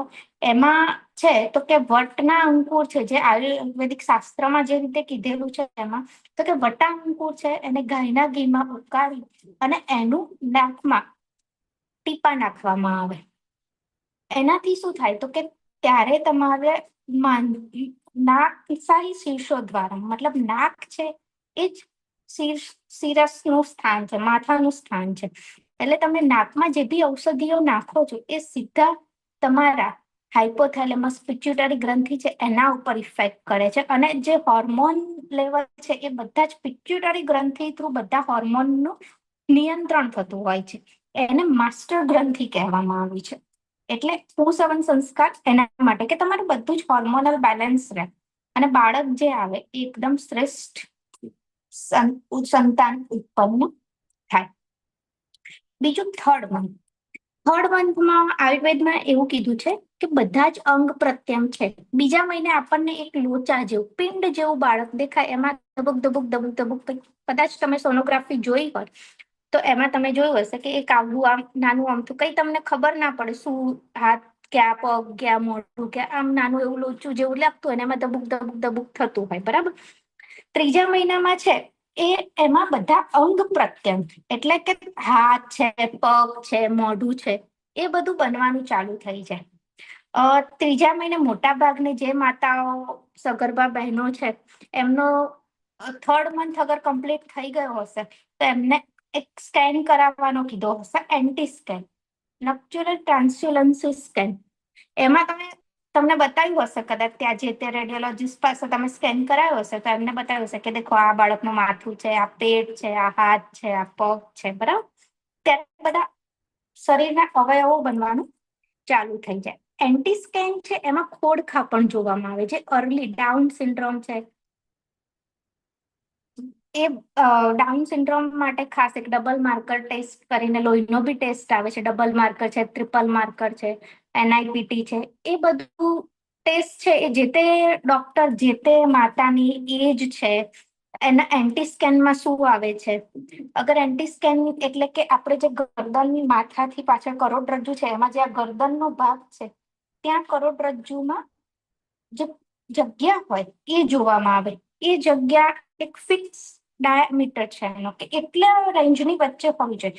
એનાથી વધુ કે ઓછી હોય તો બાળકનો ખોડખાં પણ આવવાના ચાન્સીસ વધારે હોય છે.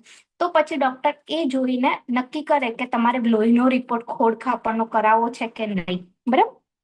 હવે જેમ જેમ જેમ જેમ ત્રીજો મહિનો જતો જાય છે એમ ઉબકા ઉલટી છે, મોર્નિંગ સિકનેસ છે, એ બધું ધીમે ધીમે ઓછું થતું જાય છે. હવે જમવામાં આપણે ત્રીજા મહિનામાં શું ધ્યાન રાખવાનું છે તો કે મગની બનાવટો છે એ વધારે લેવાની છે. દૂધ છે એની સાથે સાકર નાખીને લેવાનું છે. આંબળા છે, ચ્યવનપ્રાશ છે એ લેવાનું છે. અત્યારે આંબળાની સિઝન નથી તો આંબળા લેવાનું ટાળવાનું છે. અહીં જ્યારે બી ફ્રૂટ્સની વાત કરવામાં આવે તો જે સિઝનલ ફ્રૂટ્સ છે જે તે સિઝનમાં મળતા હોય એ જ ફ્રૂટનું ગ્રહણ કરવાનું છે. એના સિવાયના ફ્રૂટ્સ ગ્રહણ નથી કરવાના, કારણ કે એ ફ્રૂટ્સ હશે તો એ બધા જ ફ્રૂટ્સ છે એ કોલ્ડ સ્ટોરેજમાં મૂકેલા હશે અથવા તો ડીપ ફ્રીઝ કરેલા હશે તો એના ગુણોમાં ટોટલી બદલાઈ જાય છે. એટલે જે તે નેચરલી જે વસ્તુઓ મળતી હોય અને મેઇનલી તો કે આપણે શું કહેવાય કે ખાતર, છાણિયા ખાતરમાં પકવેલી વસ્તુઓ હોય તો એ વધારે પ્રિફર કરવાની.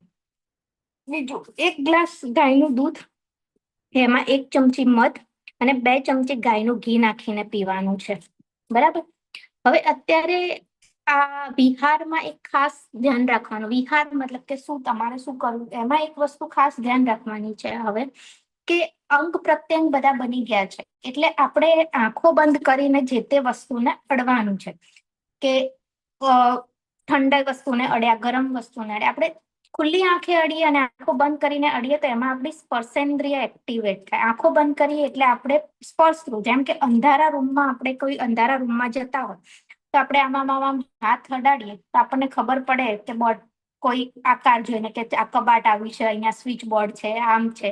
બરાબર ને? તો એ રીતે જ આપણે અહીંયા બી આંખો બંધ કરીને દરેક વસ્તુને સ્પર્શ કરવાનો ટ્રાય કરવાનો છે. અનુભવ લેવાનો છે કે આ ઠંડુ છે, આ ગરમ છે, આ કઠણ વસ્તુ કહેવાય, આ પોચી વસ્તુ કહેવાય. જુદી જુદી સુગંધો લેવાની, જુદા જુદા ફૂલોની છે, જેમ કે મોગરો છે, ચંપો છે, એવી રીતના ગુલાબ છે. એ અલગ અલગ ફૂલોની સુગંધ લેવાની, અલગ અલગ અગરબત્તીઓની સુગંધ લેવાની અને ધાર્મિક પુસ્તકો વાંચવાના. પ્રાણાયામ કરવાનું. પ્રાણાયામ કરવાના. પ્રાણાયામ કયા કયા કરવાના? તો કે અનુલોમ, વિલોમ, શીતલી અને શીતકાલ. પહેલા 3 મહિના છે એમાં ખાલી ને ખાલી આપણે પ્રાણાયામ કરવાના છે. યોગ કોઈ બી જાતના પહેલા 3 મહિનામાં ટાળવાના છે, કારણ કે બાળક છે, કીધું કે મિસકેરેજ, જેમ આગળ કીધું કે મિસકેરેજ, ગર્ભપાત થવાના ચાન્સીસ પહેલા 3 મહિનામાં વધુ હોય. એટલે યોગ છે એ નથી કરવાના. આપણે જે ડેઇલી રૂટીન એક્સરસાઇઝ કરીએ છીએ એ બરાબર છે, એની સાથે સાથે પ્રાણાયામ કરવાનું. પ્રાણાયામ તો કે અનુલોમ વિલોમ, કે ડાબા નાકમાંથી શ્વાસ લઈ, જમણા નાકમાંથી કાઢો, જમણા નાકમાંથી શ્વાસ લઈ, ડાબા નાકમાંથી કાઢો. શીતલી અને શીતકારી પ્રાણાયામ છે એ તમે જોશો ઓનલાઈન તો તમને મળી જશે. મગની વિવિધ બનાવટોમાં આપણે જોઈએ તો કે શીરો છે, મગની દાળના ચીલ્લા છે, ચેવડો છે, પુડલા છે. બરાબર. મગની દાળની ચાટ બનાવી શકાય. એ બધું તમે કરી શકો છો.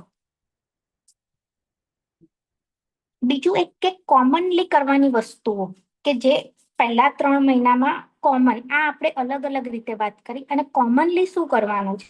તો કે પહેલા 3 મહિના સુધી આપણે મધુર પદાર્થ છે, દૂધ છે, ઘી છે, પૌવા છે, સાકર છે, ખીર છે, ભાત છે, જીરું છે, હળદર છે, પરવળ છે, દૂધી, તુરિયા, ગલકા, એ બધું લેવાનું છે. ખજૂરનો ઉપયોગ ખાસ કરવાનો ચાલુ કરવાનો છે. અમુક જગ્યાએ એવી માન્યતા હોય છે કે ખજૂર ગરમ પડે. એકદમ તદ્દન ખોટું છે. ખજૂર ગરમ પડતી જ નથી. ખજૂર છે એ આરબ કન્ટ્રીઝમાં થાય છે, અને જે આરબ કન્ટ્રીઝ છે એ તો એકદમ હોટ છે. તો ત્યાં જે ફળ થતું હોય ક્યારેય ગરમ ના હોય, એ ઠંડક આપે. અને એમાં સૌથી સારા પ્રમાણમાં હિમોગ્લોબિન હોય. એટલે ખજૂરનું સેવન ચાલુ કરી દેવાનું છે. આમળા છે, સિંગોડા છે, ખારેક છે, કેળા, સફરજન, દ્રાક્ષ, મોસંબી, એ બધું લેવાનું ચાલુ કરવાનું છે. બીજું કે આપણે ભગવાનનું નામ લેવાનું, જેમ કીધું એમ કે તમે જે તે ઈષ્ટદેવમાં માનતા હોય એની આગળ તો રોજ 1 વાર દીવો કરવાનો, પ્રાર્થના કરવાની. બરાબર. એ બધું કરી શકાય. અને અમુક વસ્તુઓ એવી છે કે જે આપણે પ્રેગ્નન્સી દરમિયાન લેવાની જ નથી.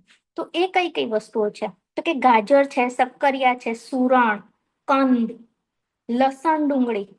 લસણ ડુંગળીનો ઓછા પ્રમાણમાં ઉપયોગ કરવાનો, કારણ કે લસણ ડુંગળી છે એમાં તમસ ગુણ વધારે રહેલો છે, એટલા માટે ઓછો ખાવાનો છે. બાકી બેકિંગ સોડા છે, માદક પદાર્થો છે, પપૈયું છે, વધુ પડતો લુખ્ખો આહાર, કઠોળ છે. કઠોળનું ના એટલે અહીં પાડવામાં આવી છે કે કઠોળ છે ને એ પચવામાં ભારે હોય. આપણને એમ હોય કે કઠોળ આપણે એઝ અ વેજીટેરિયન સૌથી વધારે પ્રોટીન શેમાંથી મળે આપણા ડાયટમાં? તો કે કઠોળમાંથી. એટલે પ્રેગ્નન્સી દરમિયાન આપણે એવું લેતા હોઈએ, પ્રેગ્નન્સી દરમિયાન આપણે એવું જોતા હોઈએ કે બાફેલા કઠોળ, લોકો લેવાનું વધારે પ્રિફર કરે છે. પણ ક્યારેક પહેલા 3 મહિનામાં કઠોળ ને એવું બધું લેવાથી એવું થાય કે જે નોઝિયા વોમિટિંગ છે એ વધી જાય, કારણ કે પચવામાં ભારે હોય એટલે ગેસ કરે, એસિડિટી કરે. એટલે અગર તમારા શરીરને અનુકૂળ છે અને યોગ્ય માત્રામાં તમે કઠોળ લો છો તો કોઈ જ પ્રોબ્લેમ નથી. કઠોળમાં સૌથી બેસ્ટ કઠોળ છે મગ, એકદમ પચવામાં હલકા, અને એ બી તપેલીમાં બનાવેલા મગ. અગર કુકરમાં બનાવશો તો થોડાક પચવામાં ભારે થશે, પણ તપેલીમાં બનાવેલા મગ એકદમ હલકા હોય છે. અને મને ના ગમે અમુક વસ્તુઓ, હું કહીશ કે આમાં આ મહિનામાં આ વસ્તુઓ ફોલો કરવાની હોય, આ લેવાનું હોય, પણ એ અગર તમારા મનને નથી અનુકૂળ આવતું તો જોર જબરજસ્તી નહીં કરવાની. જેટલું થાય ધીમે ધીમે એ રીતે ફોલો આપણે કરતા જવાનું છે. હવે ચોથો મહિનો, તો કે 4th મંથમાં શું થાય, તો કે બધા અંગ અવયવો છે ને એ સ્પષ્ટ બની જાય, એટલે કે ચોખ્ખા દેખાવા લાગે. 3rd મંથમાં નાના નાના હોય, આમાં તમને એકદમ ચોખ્ખું વ્યવસ્થિત એકદમ બાળકનો આકાર દેખાવા લાગે. અને બીજું એક ધો હૃદયની સ્ત્રી કીધું છે આયુર્વેદમાં, એટલે કે 2 હૃદય વાળી સ્ત્રી. આપણને એમ થાય કે આગળ ધબકારા તો આવી ગયા, તો ધો હૃદયની સ્ત્રી કેમ કીધું છે, તો કે ચોથા મહિનાથી બાળકનું હાર્ટ છે, જે સ્ટ્રક્ચર છે, 4 ચેમ્બર છે, ધમની છે, શિરા છે, એ બધું બનવાનું ચાલુ થઈ જાય, એટલે ધો હૃદયની સ્ત્રી કીધું છે. આ મંથમાં એવું થાય કે બાળક છે એ પોતાની ઈચ્છાઓ, પોતાનું ગમતું ના ગમતું માતા થ્રુ વ્યક્ત કરતું હોય. એટલે આ મહિનામાં આપણે માતા જે બી ઈચ્છાઓ કરે એને ફૂલફિલ કરવાની ઘરના જે સભ્યો હોય એ લોકોએ. પણ અમુક ઈચ્છાઓ માતાની એવી બી હોય કે હાર્મફુલ હોય એના માટે અને એના બાળક માટે, તો આપણે શું કરવાનું, ના નહીં કહી દેવાની. અથવા તો આપણે ખુદે બી વિચાર કરવાનો કે આવી ઈચ્છા થઈ છે તો એનો એક ઉપાય લાવવાનો. જેમ કે અમુક માતાઓ છે, સગર્ભા બહેનો છે, એમને આંબલી ખાવાની બહુ ઈચ્છા થાય, તો અતિશય આંબલી ના ખાવી જોઈએ. તો એના બદલે શું કરી શકાય, તો કે ખાટી કોઈ બી વસ્તુઓ છે, ટામેટા છે, લીંબુની ખટાશ છે, કે આંબળા મળતા હોય સિઝનમાં, આંબળા છે, અત્યારે મોસંબીની સિઝન છે તો મોસંબીની ખટાશ છે, એ તમે લઈ શકો. એવી રીતના આપણે એને વાળી શકીએ કે ભાઈ આપણે એમને આંબલી આપી બી નથી અને માતાની ઈચ્છા બી પૂરી થઈ ગઈ. અને અમુક જે ઈચ્છાઓ હોય જે પૂરી કરી શકાતી હોય, એ માતાની ઈચ્છાઓ ખાસ આપણે પૂરી કરવાની છે. હવે એમાં આહારમાં આપણે શું ધ્યાન રાખવાનું છે, તો કે રોજ 10 થી 20 ગ્રામ માખણ ઘરનું બનાવેલું, જે તાજું માખણ આપણે કહીએ છીએ, એ ખડી સાકર સાથે લેવાનું. માખણ છે, દૂધ છે, ચીઝ, મતલબ પનીરની વસ્તુઓ, એ બધું હવે ધીમે ધીમે વધારે લેવાનું કહેવાનું આવશે. પણ અગર જે તે સગર્ભા માતા છે, એમને બીપી છે, ડાયાબિટીસ છે, કે બીજા કોઈ કોમ્પ્લિકેશન્સ છે પ્રેગ્નન્સીમાં, વજન વધુ છે, તો જે તે ડોક્ટરનો કન્સલ્ટ કરી અને પછી લેવું. કારણ કે આ દરેક વસ્તુઓ લેવાથી એવું થશે કે તમારે વજનમાં ખૂબ ઝડપથી વધારો થઈ શકે છે. એટલા માટે દહીં ભાત છે, ખાટા રસવાળા ફળો છે, હૃદય, આપણને ક્યારેક નોઝિયા વોમિટિંગ એવું થતું હોય તો આપણે એમ કહીએ કે ભાઈ એમને નોર્મલી તો કે ખાટી વસ્તુ આપો સારું લાગશે, એટલે ખાટા ફળો છે એનો ઉપયોગ કરવાનો. કાળી દ્રાક્ષ છે એનો ઉપયોગ કરવાનો. ચણાની દાળની વાનગીઓ, કઠોળ, મેં કીધું કઠોળ એ જે કીધું એ પ્રમાણે કે અગર અનુકૂળ હોય એટલા સુધી લેવાનું છે. વિહારમાં તો કે હવે તમારે ગર્ભ સંવાદ છે એ તમે બીજા મહિનાથી કે પ્રેગ્નન્સીની ખબર પડે ત્યારથી જ જો તમે ગર્ભ સંવાદ કરવાની ટેવ પાડો તો બહુ જ સરસ છે. પણ હવે ગર્ભ સંવાદ તમારે ચાલુ કરી દેવો જોઈએ કે રોજ એક ટાઈમે, પર્ટિક્યુલર ટાઈમે ઉઠો ત્યારે, સુવો ત્યારે, ક્યારેક સાંજના ટાઈમે કે સવારે બેઠા હો ત્યારે બાળક સાથે વાત કરવાની કે આજે તો આખા દિવસમાં આમ કર્યું, તને બહુ મજા આવી, તને ગમ્યું, આમ થયું તું, આવું થયું તું, બરાબર. અને જો કપલ સાથે બેસીને ગર્ભ સંવાદ કરે છે તો એની બહુ જ સરસ ઇફેક્ટ આવે છે. કેમ કે ગર્ભમાં રહેલું બાળક છે એ ધીમે ધીમે એના પિતાનો અવાજ ઓળખવા લાગે છે. એને ખબર પડે છે કે આ કોઈ ફેમિલિયર અવાજ છે, માતાનો તો અવાજ એ ઓળખવાનું જ છે. તો જ્યારે તમે હાજર નહીં હો બાળક આવ્યા પછી, ત્યારે એ પિતાના અવાજથી બી શાંત થઈ જશે બાળક. બીજું, મનગમતા શૌર્ય ગીતો સાંભળવા અને શૌર્ય ગાથાઓ વાંચવી કે એનું શ્રવણ કરવું, બરાબર. એટલે કે કેમ, તો કે આ મહિનામાં હૃદય બને છે બાળકનું. હવે હૃદય પોચું, મતલબ કે આપણે જે પોચા મન વાળા બાળકો કહીએ જે અત્યારે સુસાઇડ કરી લે છે, એવા તો આપણે બાળકો ઈચ્છીએ નહીં. તો બાળકમાં એક મજબૂત હૃદય વાળો બાળક હોવો જોઈએ. તો સુરવીર જે છે મહારાણા પ્રતાપ છે, એ બધાની કથાઓનું વાંચન કરવાનું, કે એ બધાની જૂની જે સિરિયલો આપણે આવતી હતી એ બધું તમે જોઈ શકો. કોઈ પણ કાળે આપણે જે માતા છે ગર્ભ માતા, એને રડવું નહીં, કે ખોટું નહીં લગાડવું, કોઈની સાથે નહીં બોલવું, એવું બધા વસ્તુઓથી આપણે દૂર રહેવાનું. અને કરુણા, એવી બધી જે વાર્તાઓ છે એવી વાંચવાની. વિશિષ્ટ આહાર, એટલે કે આપણે બધા ખડી સાકર જે કીધું છે, કેમ કીધું છે? તો કે માખણ સાથે ખડી સાકર, તો માખણ છે એને રદ્ય કીધું છે, એટલા માટે ખડી સાકર સાથે માખણ લેવાનું રોજ કીધેલું છે. બીજું પ્રાણાયામ અને યોગાસન.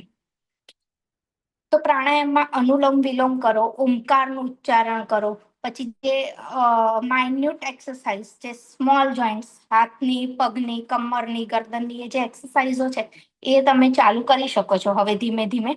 બીજું વજ્રાસન કરી શકો છો, તાડાસન કરી શકો છો, પદ્માસન, સવાસન.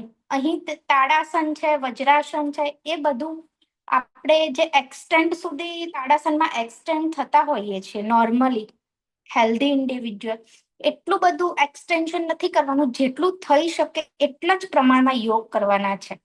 બરાબર. 5th મંથ, 5મો મહિનો. 5મા મહિને શું થાય છે? તો કેમ મનનો વિકાસ થાય છે. આયુર્વેદમાં એવું કીધું છે કે 5મા મહિનામાં મનનો વિકાસ થાય છે.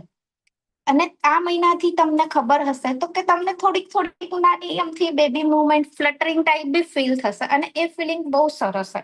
આ દુનિયાની હું માનું છું ત્યાં સુધી સૌથી બેસ્ટ ફિલિંગ હશે, કે જે આ વસ્તુ દરેક મધરને થતું હશે, કે જ્યારે પહેલી વાર ફર્યું હશે ને ત્યારે તમે એટલે ખુશ થઈ ગયા હશો ને, કે જે એને વર્ણવી જ ના શકાય. હવે આ 5મા મહિનામાં અગર મનનો વિકાસ થાય છે આપણે, તો મન આગળ જ મેં કહી દીધું છે કે માનસિક 3 ગુણો છે, સત્વ, રજ અને તમ. તો કે સાત્વિક ગુણો વાળું બાળક આવે તો એના માટે આપણે આગળ કીધું એ પ્રમાણે બધી વસ્તુઓનું ફોલો કરવાનું. રાજસિક અને તામસિક ગુણો ના આવે એનું ધ્યાન રાખવાનું. કોઈ માતા એવું છે કે મારું બાળક ચીડચીડિયું આવે, આખો દિવસ રડતું જ હોય, એવું ના ઈચ્છે. બરાબર. તો આપણે એના જે સાત્વિક ગુણો છે એ વધારે આવે એ રીતના ડાયટ ફોલો કરવાનો. બીજું એક એવું છે કે 5મા મહિનાથી પંચામૃત, જે ગાયનું ઘી, દૂધ, દહીં, સાકર અને મધનું પ્રમાણ છે એ આપણે ઓછું રાખવાનું છે, મધ વધુ નથી લેવાનું. બરાબર. એ રીતે આપણે 5મા મહિનાથી પંચામૃતનું સેવન ચાલુ કરી દેવાનું છે. બીજા સ્પેસિફિક આહારમાં આપણે શું લઈ શકીએ? તો કે રોજ ગાયના દૂધમાં 1 ચમચી ગાયનું ઘી નાખેલું, દૂધ તથા ભાતની ખીર, દૂધની બનાવટો વધારે લેવાની, પનીર છે, ઘી છે, દહીં છે, છાશ છે, એ બધું વધારે લેવાનું છે. રાગીની બનાવટો લેવાની ચાલુ કરવાની, રાગીનો શીરો છે, ઈડલી છે, રાગીના ભૂંગળા બી અત્યારે મળે છે. પણ અગર તમે ના લઈ શકતા હોય શીરો છે એ બધું, તો પછી રાગીના ભૂંગળા, કારણ કે ફ્રાય આવે રાગીના ભૂંગળા, એને શેકીને તમે યુઝ કરી શકો છો. ઉપમા છે, ભાખરી છે, એ બધું લઈ શકાય. બદામ, અખરોટ, સૂકા મેવા તો તમે ચાલુ કરી શકો છો. 4થા મહિનાથી સૂકા મેવાનું સેવન ચાલુ કરી શકો છો. અગર આગળના મહિનાઓમાં તમને વોમિટિંગનો ને એ બધો પ્રશ્ન ઓછો છે તો તમે આગળ બી લઈ શકો છો. પણ કાજુ અને પિસ્તા, કાજુ નથી લેવાના, અને બીજું પિસ્તા જે આપણે બજારમાં મળે છે ખારા મીઠાવાળા, એ નથી લેવાના. અગર સાદા મોળા પિસ્તા ભાવતા હોય તો એ તમે લઈ શકો છો. બાકી અખરોટ છે, બદામ છે, અંજીર છે, દ્રાક્ષ છે, એ બધું લેવાનું છે. મગનું પાણી ધાણા જીરું નાખીને પીવું. વેજીટેબલ વાળી વસ્તુઓ વધારે લેવાય, એનાથી મિનરલ્સ મળી રહે આપણને, એટલા માટે. બીજું વિહારમાં તો કે ખાસ 5મા મહિને વિહારનું ખાસ મહત્વ આપ્યું છે. કેમ કે માનસિક વિકાસ થાય છે, બાળકના મનનો વિકાસ થાય છે. એટલે તમે જેવા ભાવો તમારામાં આવશે એવો બાળક ભાવો ગ્રહણ કરશે. એટલે ખાસ ષડરીપુ જે કીધું છે, કામ, ક્રોધ, લોભ, મોહ, મદ, માત્સર્ય, એનાથી તો ખાસ દૂર રહેવાનું છે. બરાબર. ગર્ભવતી માતાએ અને આજુબાજુ ઘરના જે માણસો છે એમને બી એવું એટમોસ્ફિયર ક્રિએટ કરવાનું છે કે એના મતલબ ગર્ભવતી માતાને એવું ફીલ ના થાય. એટલે આપણે એના માટે બીજું શું કરી શકીએ? તો કે ઓમકાર કરી શકીએ, કોઈ બી ગાયત્રી મંત્ર છે, મહામૃત્યુંજય મંત્ર છે, એનો તમે જાપ કરી શકો. તો એનાથી શું થાય? તો કે આપણને એક માનસિક શાંતિ મળે. બીજું કે હોરર ફિલ્મો છે, એવી હિંસક ફિલ્મો છે, એ બધું નથી જોવાનું. સુરવીર, સાહસિક અને શ્રેષ્ઠ મહાપુરુષના જીવન પર બનેલી કોઈ ફિલ્મ છે તો એ બધું તમે જોઈ શકો છો. પછી ગર્ભ સંવાદની જેમ વાત કરી, એ ગર્ભ સંવાદ હવે તમારે રોજ ડેઈલી રૂટીનની ટેવ પાડી દેવાની છે કે એની સાથે પેટ ઉપર હાથ રાખીને બહુ સરસ રીતે વાત કરવાની કે કેમ છે, તું મજામાં છે, તને ફાવે છે, તું સરસ મોટું થજે, તારું ડેવલપમેન્ટ સારું થાય, તું તારામાં આવા તમે જે બી ગુણો ઈચ્છતા હોય એનું રોજ આપણે એકવાર, જ્યારે સૂતા પહેલા કે ગમે ત્યારે એકવાર આપણે એને કહેવાનું. અને જે બી કહો તમે બાળકને, એ પ્રેઝન્ટ ટેન્સમાં હોવું જોઈએ. પાસ્ટ ફ્યુચર ટેન્સમાં ના. મતલબ કે તું આવું થજે એવું નહીં, તું આવું છે. બરાબર? આપણને જે છે માં આપણે બોલવાનું છે દરેક વસ્તુ, એ ખાસ. બરાબર? બીજું કે ડ્યુરિંગ પ્રેગ્નન્સી છે એ આપણે શું ધ્યાન, વસ્ત્રનું બી બહુ મહત્વ કીધું છે કે તમે કયા કપડાં પહેરો છો એની બી બહુ જ ઇફેક્ટ પડે છે. એટલે 5મા મહિને મનનો વિકાસ થાય છે, એટલે 5મા મહિને ખાસ સફેદ વસ્ત્રો પહેરવાનું પ્રાધાન્ય. ડ્યુરિંગ ફૂલ પ્રેગ્નન્સી તમે અગર સફેદ વસ્ત્રો પહેરો છો તો બહુ સારું છે. એકદમ પ્લેન સફેદ આપણને ઘરના ના પહેરવા દે, તો માઇલ્ડ પ્રિન્ટ હોય પણ સફેદ વધારે હોય એવા વસ્ત્રો પહેરવા. એનાથી શું થાય? તો કે એક ઉર્જા, એક એનર્જી તમારી જે આજુબાજુમાંથી તમને મળતી ને, ખુદને આપણને ફીલ થાય. અને એટલે 5મા મહિને તો ખાસ સફેદ વસ્ત્રો પહેરવાનું છે. બીજું અનુલોમ વિલોમ, જે પ્રાણાયામ કીધા છે એ બધા પ્રાણાયામ કરવાના છે. આગળ જે વજ્રાસન, તાડાસન, પદ્માસન, શવાસન, જે યોગ કીધા છે એ બધા જ યોગ કરવાના છે. તમે વાનગીઓમાં છે તો પાલકનો ઉપયોગ કરી શકો. અત્યારે પાલક મળતું હોય છે, સિઝન હોય તો લાવીને પાલકનો ઉપયોગ કરી શકો. રાગીનો ઉપયોગ છે, એમાંથી તમે તમારી રીતે બી કોઈ બી વાનગીઓ બનાવી શકો છો. હવે 6ઠ્ઠો મહિનો, 6 મંથમાં મોટા ભાગે બધાને ખબર છે કે બુદ્ધિનો વિકાસ થાય છે બાળકનો. એના સાથે શું થાય છે? તો કે બળ અને વર્ણનો બી વિકાસ થાય છે. મતલબ કે બાળકનું કોમ્પ્લેક્શન છે એ 6ઠ્ઠા મહિને વિકસે છે. અને સાથે સાથે સસ્તે બુદ્ધિ કીધું છે, એટલે કે બાળકની બુદ્ધિનો બી વિકાસ થતો હોય છે. બીજું કે 6ઠ્ઠા મહિને હવે થોડું થોડું તમારું પેટ છે, બાળકનો ગ્રોથ થવાનો ચાલુ થાય એટલે થોડું થોડું તમારું પેટ થોડું દેખાવા લાગે. તો ક્યારેક એવું થાય કે તમને ઇચિંગ, ખણ આવે, પેટ ટાઈટ થતું હોય એવું લાગે, સ્ટ્રેચ માર્ક જેવું લાગતું હોય, તો એના માટે તમે સામાન્ય તલના તેલનો કે એવો ઉપયોગ કરી શકો છો અને એનાથી માલિશ કરી શકો છો. બીજું આહારમાં શું લેવાનું છે? તો કે દરરોજ ગાયનું ઘી 1 થી 2 ચમચી સત્તાવરી ઘી સાથે લેવાનું છે. ગાયનું દૂધ, એમાં 1 કે 2 ચમચી સત્તાવરી ઘી નાખીને લેવાનું છે. દૂધની મલાઈ લેવાની છે. સાકરવાળું દહીં લઈ શકાય. રોજ રાત્રે 3-4 પલાળેલી બદામ છે એ ચાવીને ખાવાની છે. દૂધની આપણે જે 6ઠ્ઠો મહિનો છે એમાં બુદ્ધિ વધે એવું કીધું છે, એટલે દૂધીનો ઉપયોગ ખાસ કરવાનો છે. એટલે દૂધીમાંથી જે બી આઈટમ આપણે બનાવી શકતા હોય, જેમ કે મુઠિયા છે, થેપલા છે, હાંડવો છે, દૂધીનું શાક છે, દૂધી ચણા દાળનું શાક છે, એ બધું આપણે, હલવો છે દૂધીનો, એ બધું આપણે બનાવી શકીએ. પરવળ નથી ટિંડોળા નથી ખાવાના 6ઠ્ઠા મહિને. બરાબર? કેમ કે એ બુદ્ધિ નાશન કીધા છે એટલા માટે. બીજું બદામ અને અખરોટનો ખાસ ઉપયોગ કરવાનો છે. ભાત અને ઘી લઈ શકો છો તમે. ફણગાવેલા કઠોળ લઈ શકો છો. વિહારમાં તો કે બુદ્ધિપ્રદ રમતો છે કે ચેસ છે, સુડોકુ છે, બીજી આપણે બ્લોક પઝલ્સ આવે છે, આડી ઊભી ચાવી આવે છે, બહુ બધી ગેમ્સ છે કે જે આપણે મોબાઈલમાં અત્યારે તો મળી રહે છે, બ્લોક પઝલ વાળી ને એ બધી, એ જોઈ શકો. પછી તમે ગણિત, અગર તમારું ગણિત પાવરફુલ નથી, કે તમને એવું છે કે મારું બાળક મેથ્સમાં પાવરફુલ આવે, તો તમે ગણિતના દાખલા સોલ્વ કરી શકો.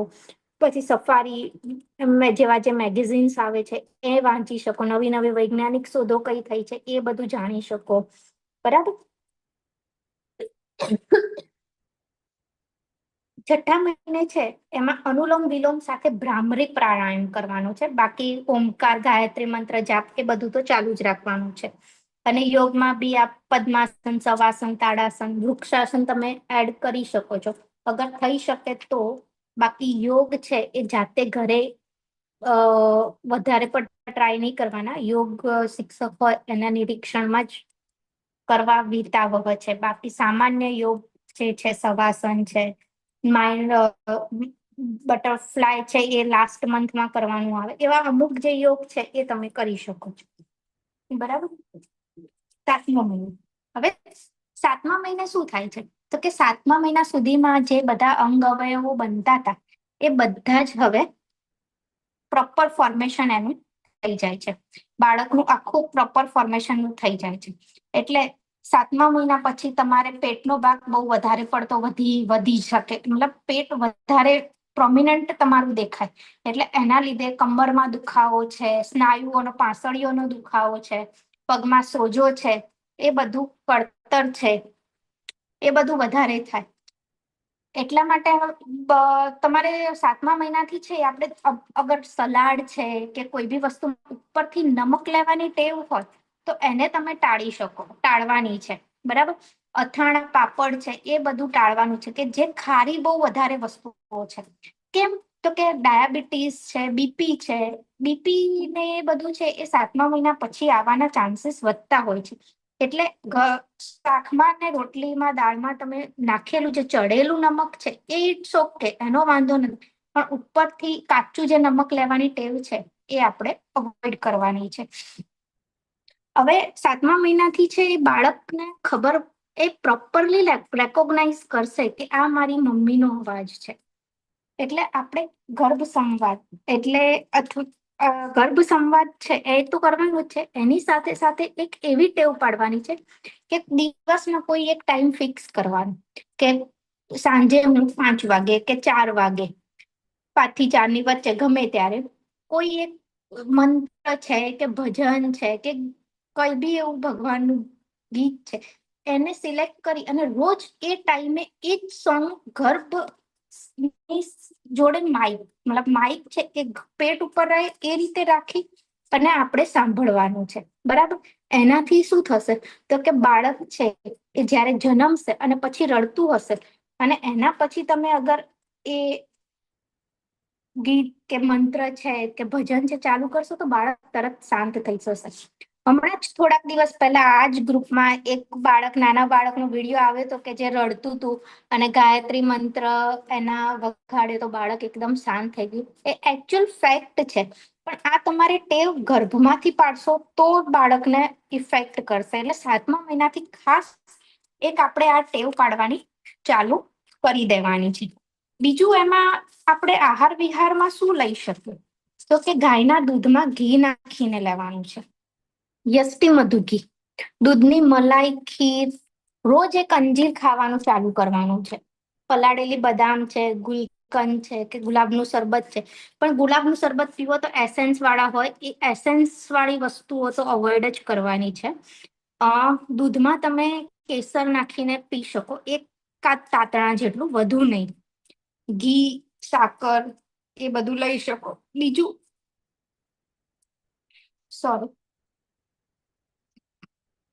કઈ ને કઈ કલાત્મક અને સર્જનાત્મક પ્રવૃત્તિઓ આપણે કરતા રહેવાની છે. જેમ કે તોરણ બનાવવું છે, ભરતકામ કરવું છે. હમણાં કાલે જ આપણને સંગીતાબેને શીખવાડ્યું.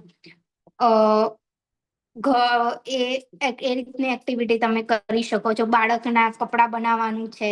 અને બીજું 7મા મહિને આપણે સંગીતના અલગ અલગ અવાજોને ઓળખવાના છે.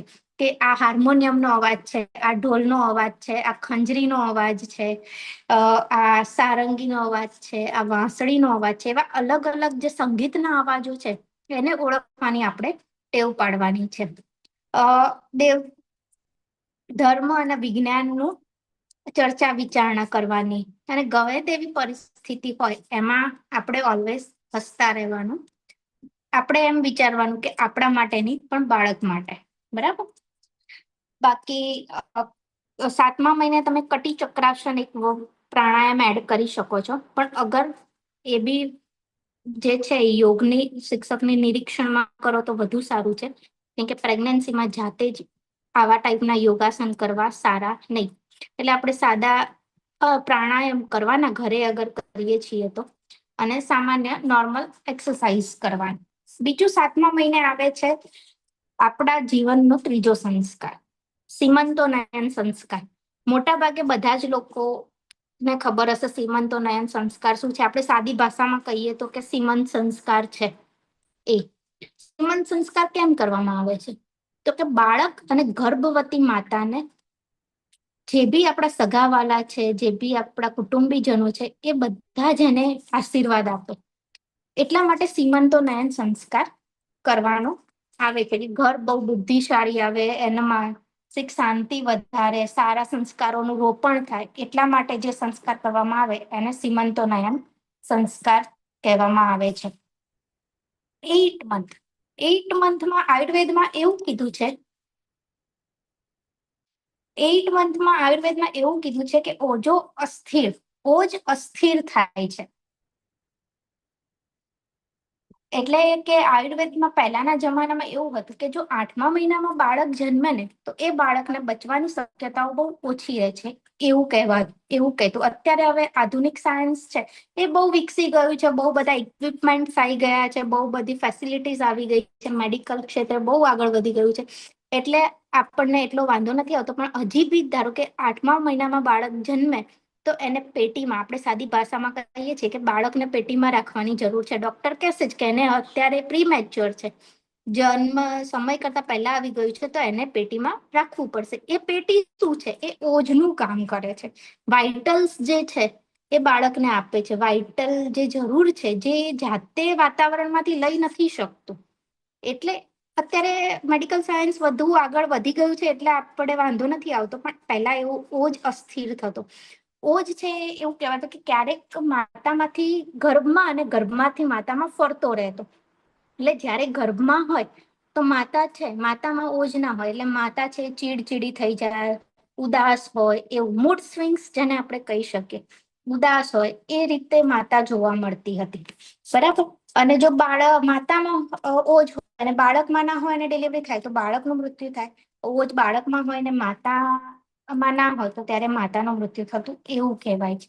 એટલે અને આ મહિનામાં છે એ ખાસ બ્લડ પ્રેશર આવે નહીં એનું ખાસ ધ્યાન રાખવાનું, બરાબર. બીજું કે આપણે જે 8મા મહિને છે એ બસ્તી આપવાનું બી કીધું છે. બસ્તી છે એ વાતનું શમન કરે, એટલા માટે બસ્તીનું કીધું છે. પણ એ જે તે વૈદ્ય, જે તે ડોક્ટર છે એને કન્સલ્ટ કરી અને એ શું કહે છે, તમારી પ્રેગ્નન્સી કઈ રીતની છે, એ બધું નક્કી કરીને પછી બસ્તી ને એ બધું લેવાનું નક્કી થાય.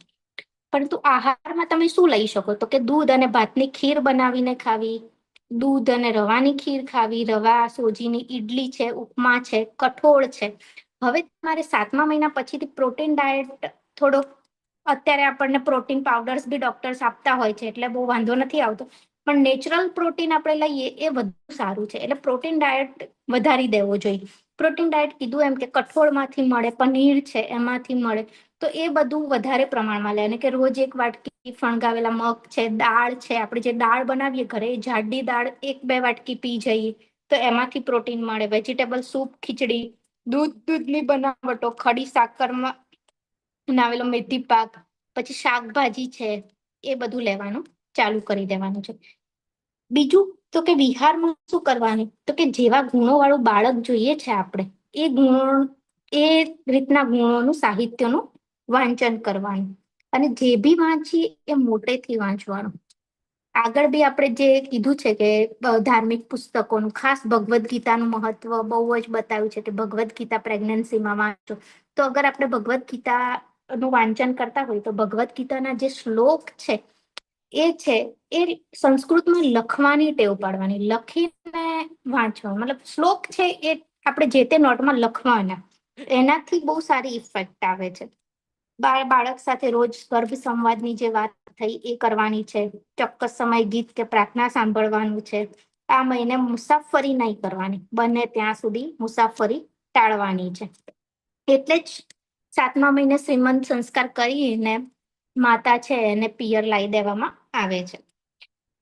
પછી અનુલોમ વિલોમ, ભ્રામરી છે, ઓમકાર, ગાયત્રી મંત્રનો જાપ છે, યોગાસનમાં વજ્રાસન, પદ્માસન, તાડાસન છે, એ બધું કરી શકાય.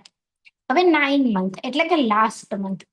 9 મંથમાં છે એમાં સૌથી વધારે વ્યાકુળ છે ને એ માતા હોય. એને એમ થતું હોય કે હવે મારી ડિલિવરીનો સમય નજીક છે. મારી નોર્મલ ડિલિવરી થશે કે સિઝેરિયન થશે, ડિલિવરીમાં શું થશે, શું હશે. અમુક ખબર ના હોય એટલે એની જે બીક હોય એ માતામાં વધારે જોવા મળે. પણ આપણે એ બીક રાખવાની નથી, બરાબર. આપણે એવી જરાય મનમાં બીક રાખવાની નથી. જે એક નેચરલ પ્રોસેસ છે, જે બી થશે ડોક્ટરની નિગરાનીમાં હવે થાય, એટલે આપણે કઈ એની બહુ ચિંતા કરવાની જરૂર નથી. બટ નોર્મલ ડિલિવરીમાં જે પેઇન થાય આપણને, અમુક માતાઓ હશે કે જે પહેલાથી મતલબ સેકન્ડ ટાઈમ પ્રેગ્નન્સી હશે, અમુક હશે ફર્સ્ટ ટાઈમ હશે, સેકન્ડ ટાઈમ પ્રેગ્નન્સી હશે, એ લોકોને તો ઓલમોસ્ટ ખબર જ છે કે શું થાય છે શું નથી થતું. ફર્સ્ટ ટાઈમ જે પ્રેગ્નેન્ટ બહેનો છે લોકોને વધારે પેલું હોય કે શું થશે શું થશે એવું. પણ આપણે એવી કોઈ ચિંતા કરવાની નથી. પણ એક રૂટીન આપણે આપણું મેન્ટેન રાખવાનું છે, જે રૂટીન આપણે અત્યાર સુધી ફોલો કરતા આવ્યા હતા. કેમ કે 9મો મહિનો બેસે પછી તો ડોક્ટર બી એમ કે હવે કોઈ ડેટ આપી હોય આપણને ઈડીડી કરીને કે આ તારીખે તમારી ડિલિવરી થશે, પણ એ ડેટ સિવાય ગમે ત્યારે ડોક્ટર બી એમ કે આ ડેટ તો ખરી તમને આપી છે, પણ એના આગળ પાછળ ગમે ત્યારે ડિલિવરી થઈ શકે. પણ આમાં આપણે એક દિવેલ પીવાનું કરી શકાય કે દિવેલ પીએ તો એનાથી જે છે નોર્મલ ડિલિવરી થવાના ચાન્સીસ અને વાયુનું શમન થાય એટલે નોર્મલ ડિલિવરી થવાના ચાન્સીસ વધી શકે.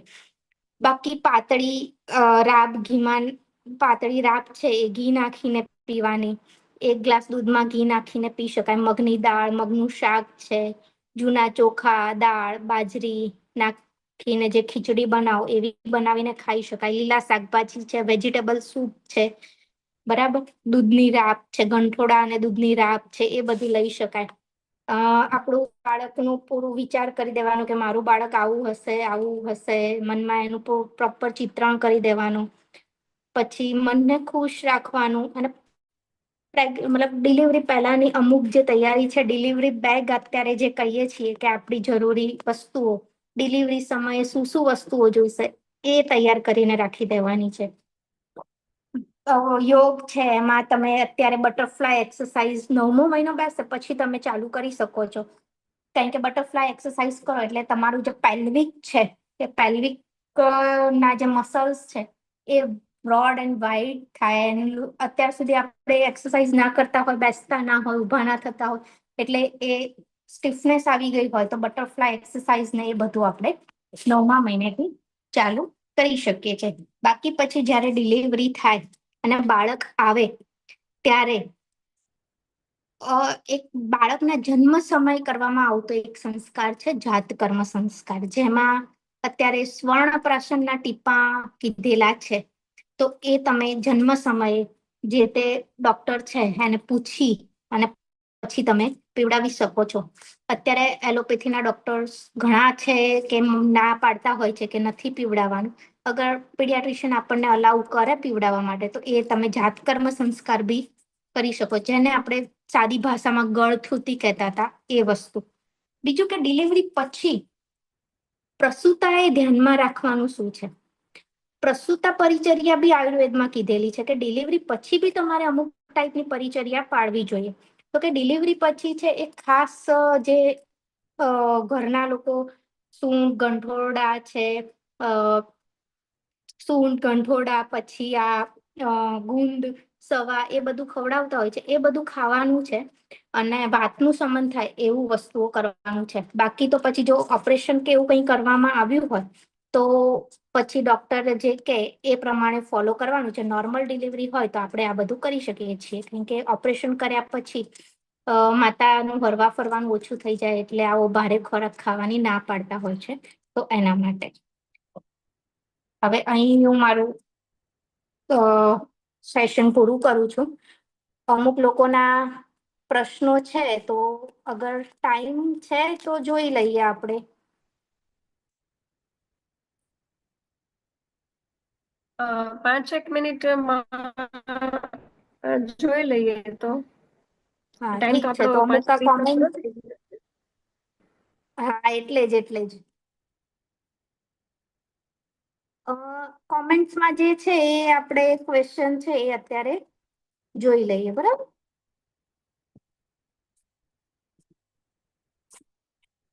અ, એક જણે કીધું છે કે 7th મંથમાં શું લેવાય, તો એ મેં તમને આગળ કીધું કે ગાયનું દૂધ છે, એમાં યષ્ટિમધુ ઘી છે, અંજીર છે, બદામ છે, અખરોટ છે, પછી ખીર છે, સાકર છે, જે આગળ કીધું છે કેસર 1-2 તાતણા દૂધમાં નાખીને લઈ શકાય, મગ ને મગની જે બનાવટો છે એ બધું લેવાનું છે, બરાબર.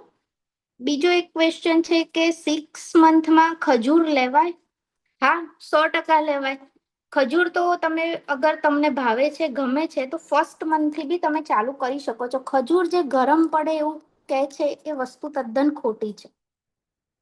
ગાજર કેમ ના ખાવું જોઈએ?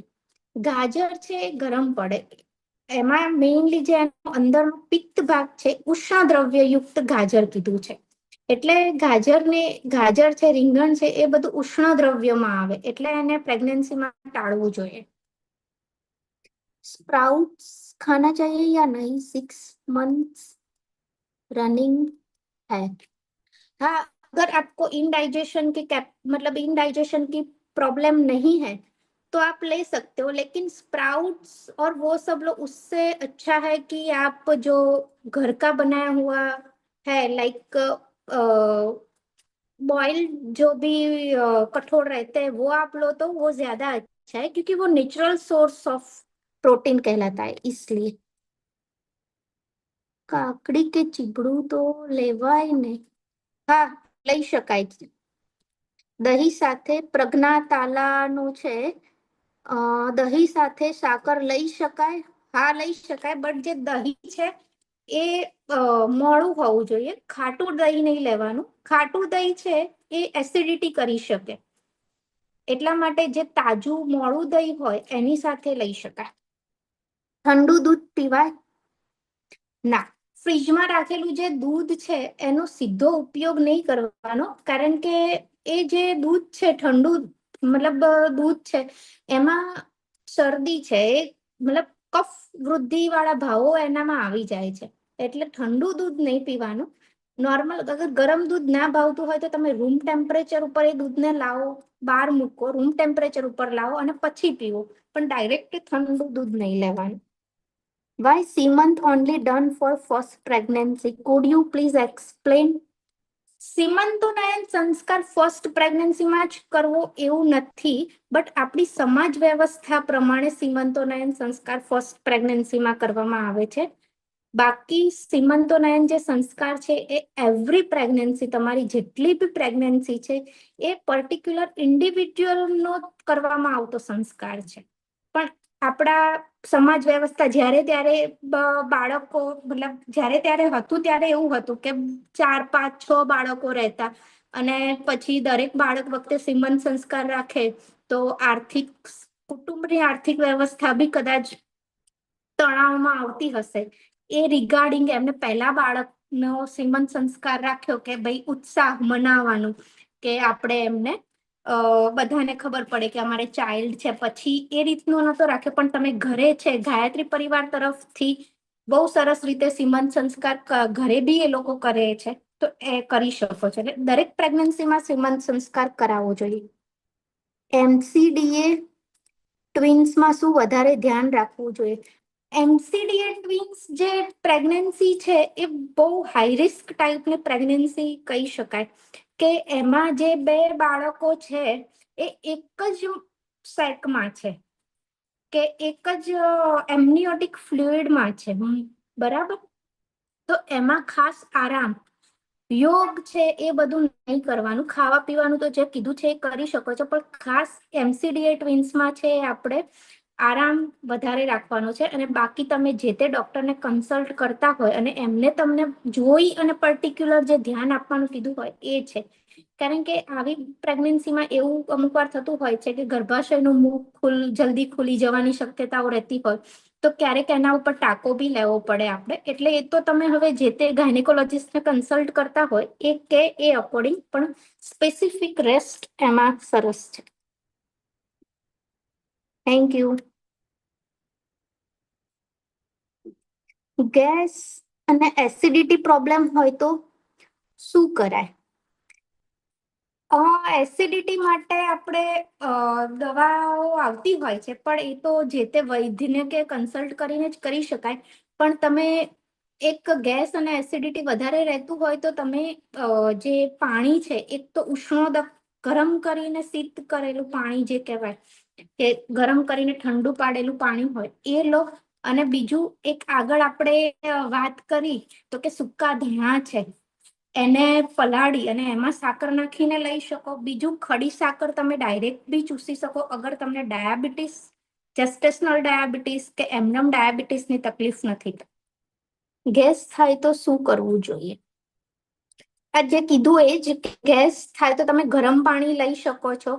અને એ જુઓ કે દરેકને કઠોળ ને એનાથી બી ગેસ વધારે થતો હોય. બીજું એક એવું છે કે છેલ્લા મહિનાઓમાં ગેસ વધારે જોવા મળે કારણ કે જે બાળક છે ઠેક છાતી સુધી આવી જતું હોય, એની ફંડલ હાઈટ એટલી બધી થઈ જાય કે આપણે એનો ઉપરની તરફ પ્રેશર કરે એટલે બી આપણને એ થાય. અને વાતનું શમન થાય એવા દ્રવ્યો લો કે જે વાત ના વધારે, એ રીતના દ્રવ્યો એટલે કે ફાઈબર્સ દ્રવ્યો વધારે લેવાના કે જેમાંથી આપણને ફાઈબર મળી રહે. ગલકા છે, તુરિયા છે, એ બધા વધારે લેવાના. 6 મંથમાં ચીઝ પનીર લઈ શકાય? હા, પણ ચીઝ અને પનીર છે પ્રોસેસ ના હોવું જોઈએ. ઘરનું બનાવેલું હોય તો લઈ શકાય ચોક્કસ છે.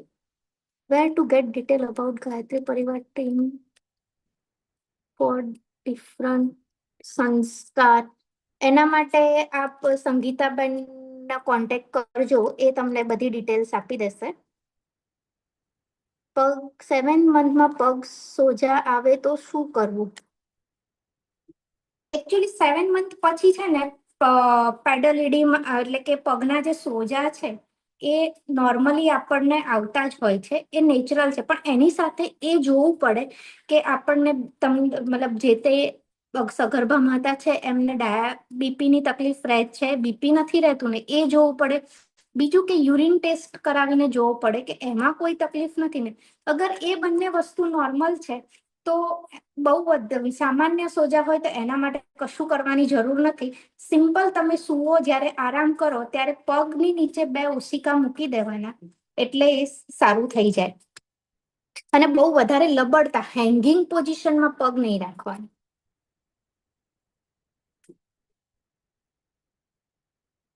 તમે 2 પ્રકારના ઘી કીધા, એક ગાયનું બીજું કયું? ઘી એટલે ઓનલી ગાયના ઘીની જ વાત થઈ હશે. બાકી ઔષધયુક્ત ઘી તમે અલગ અલગ મંથ પ્રમાણે અલગ અલગ કીધા હશે. શતાવરી ઘૃત છે, યષ્ટિ મધુ ઘૃત છે, એ રીતે જે કીધું હશે.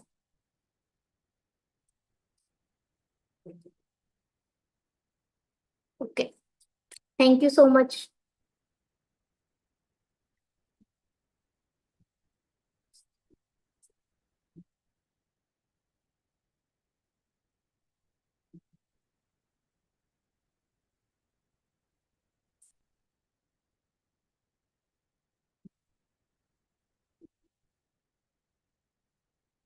અહીં આપણે સેશન પૂરું કરીએ છીએ. બરાબર.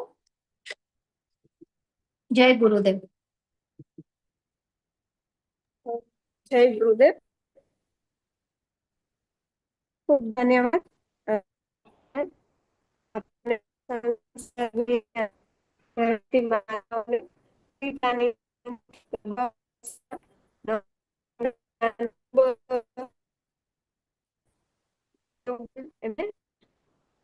બાબતો વિશે એમણે અને બહેનોના પ્રશ્નો એમનું પણ એમણે ખૂબ સરળ ભાષામાં સોલ્યુશન કર્યું.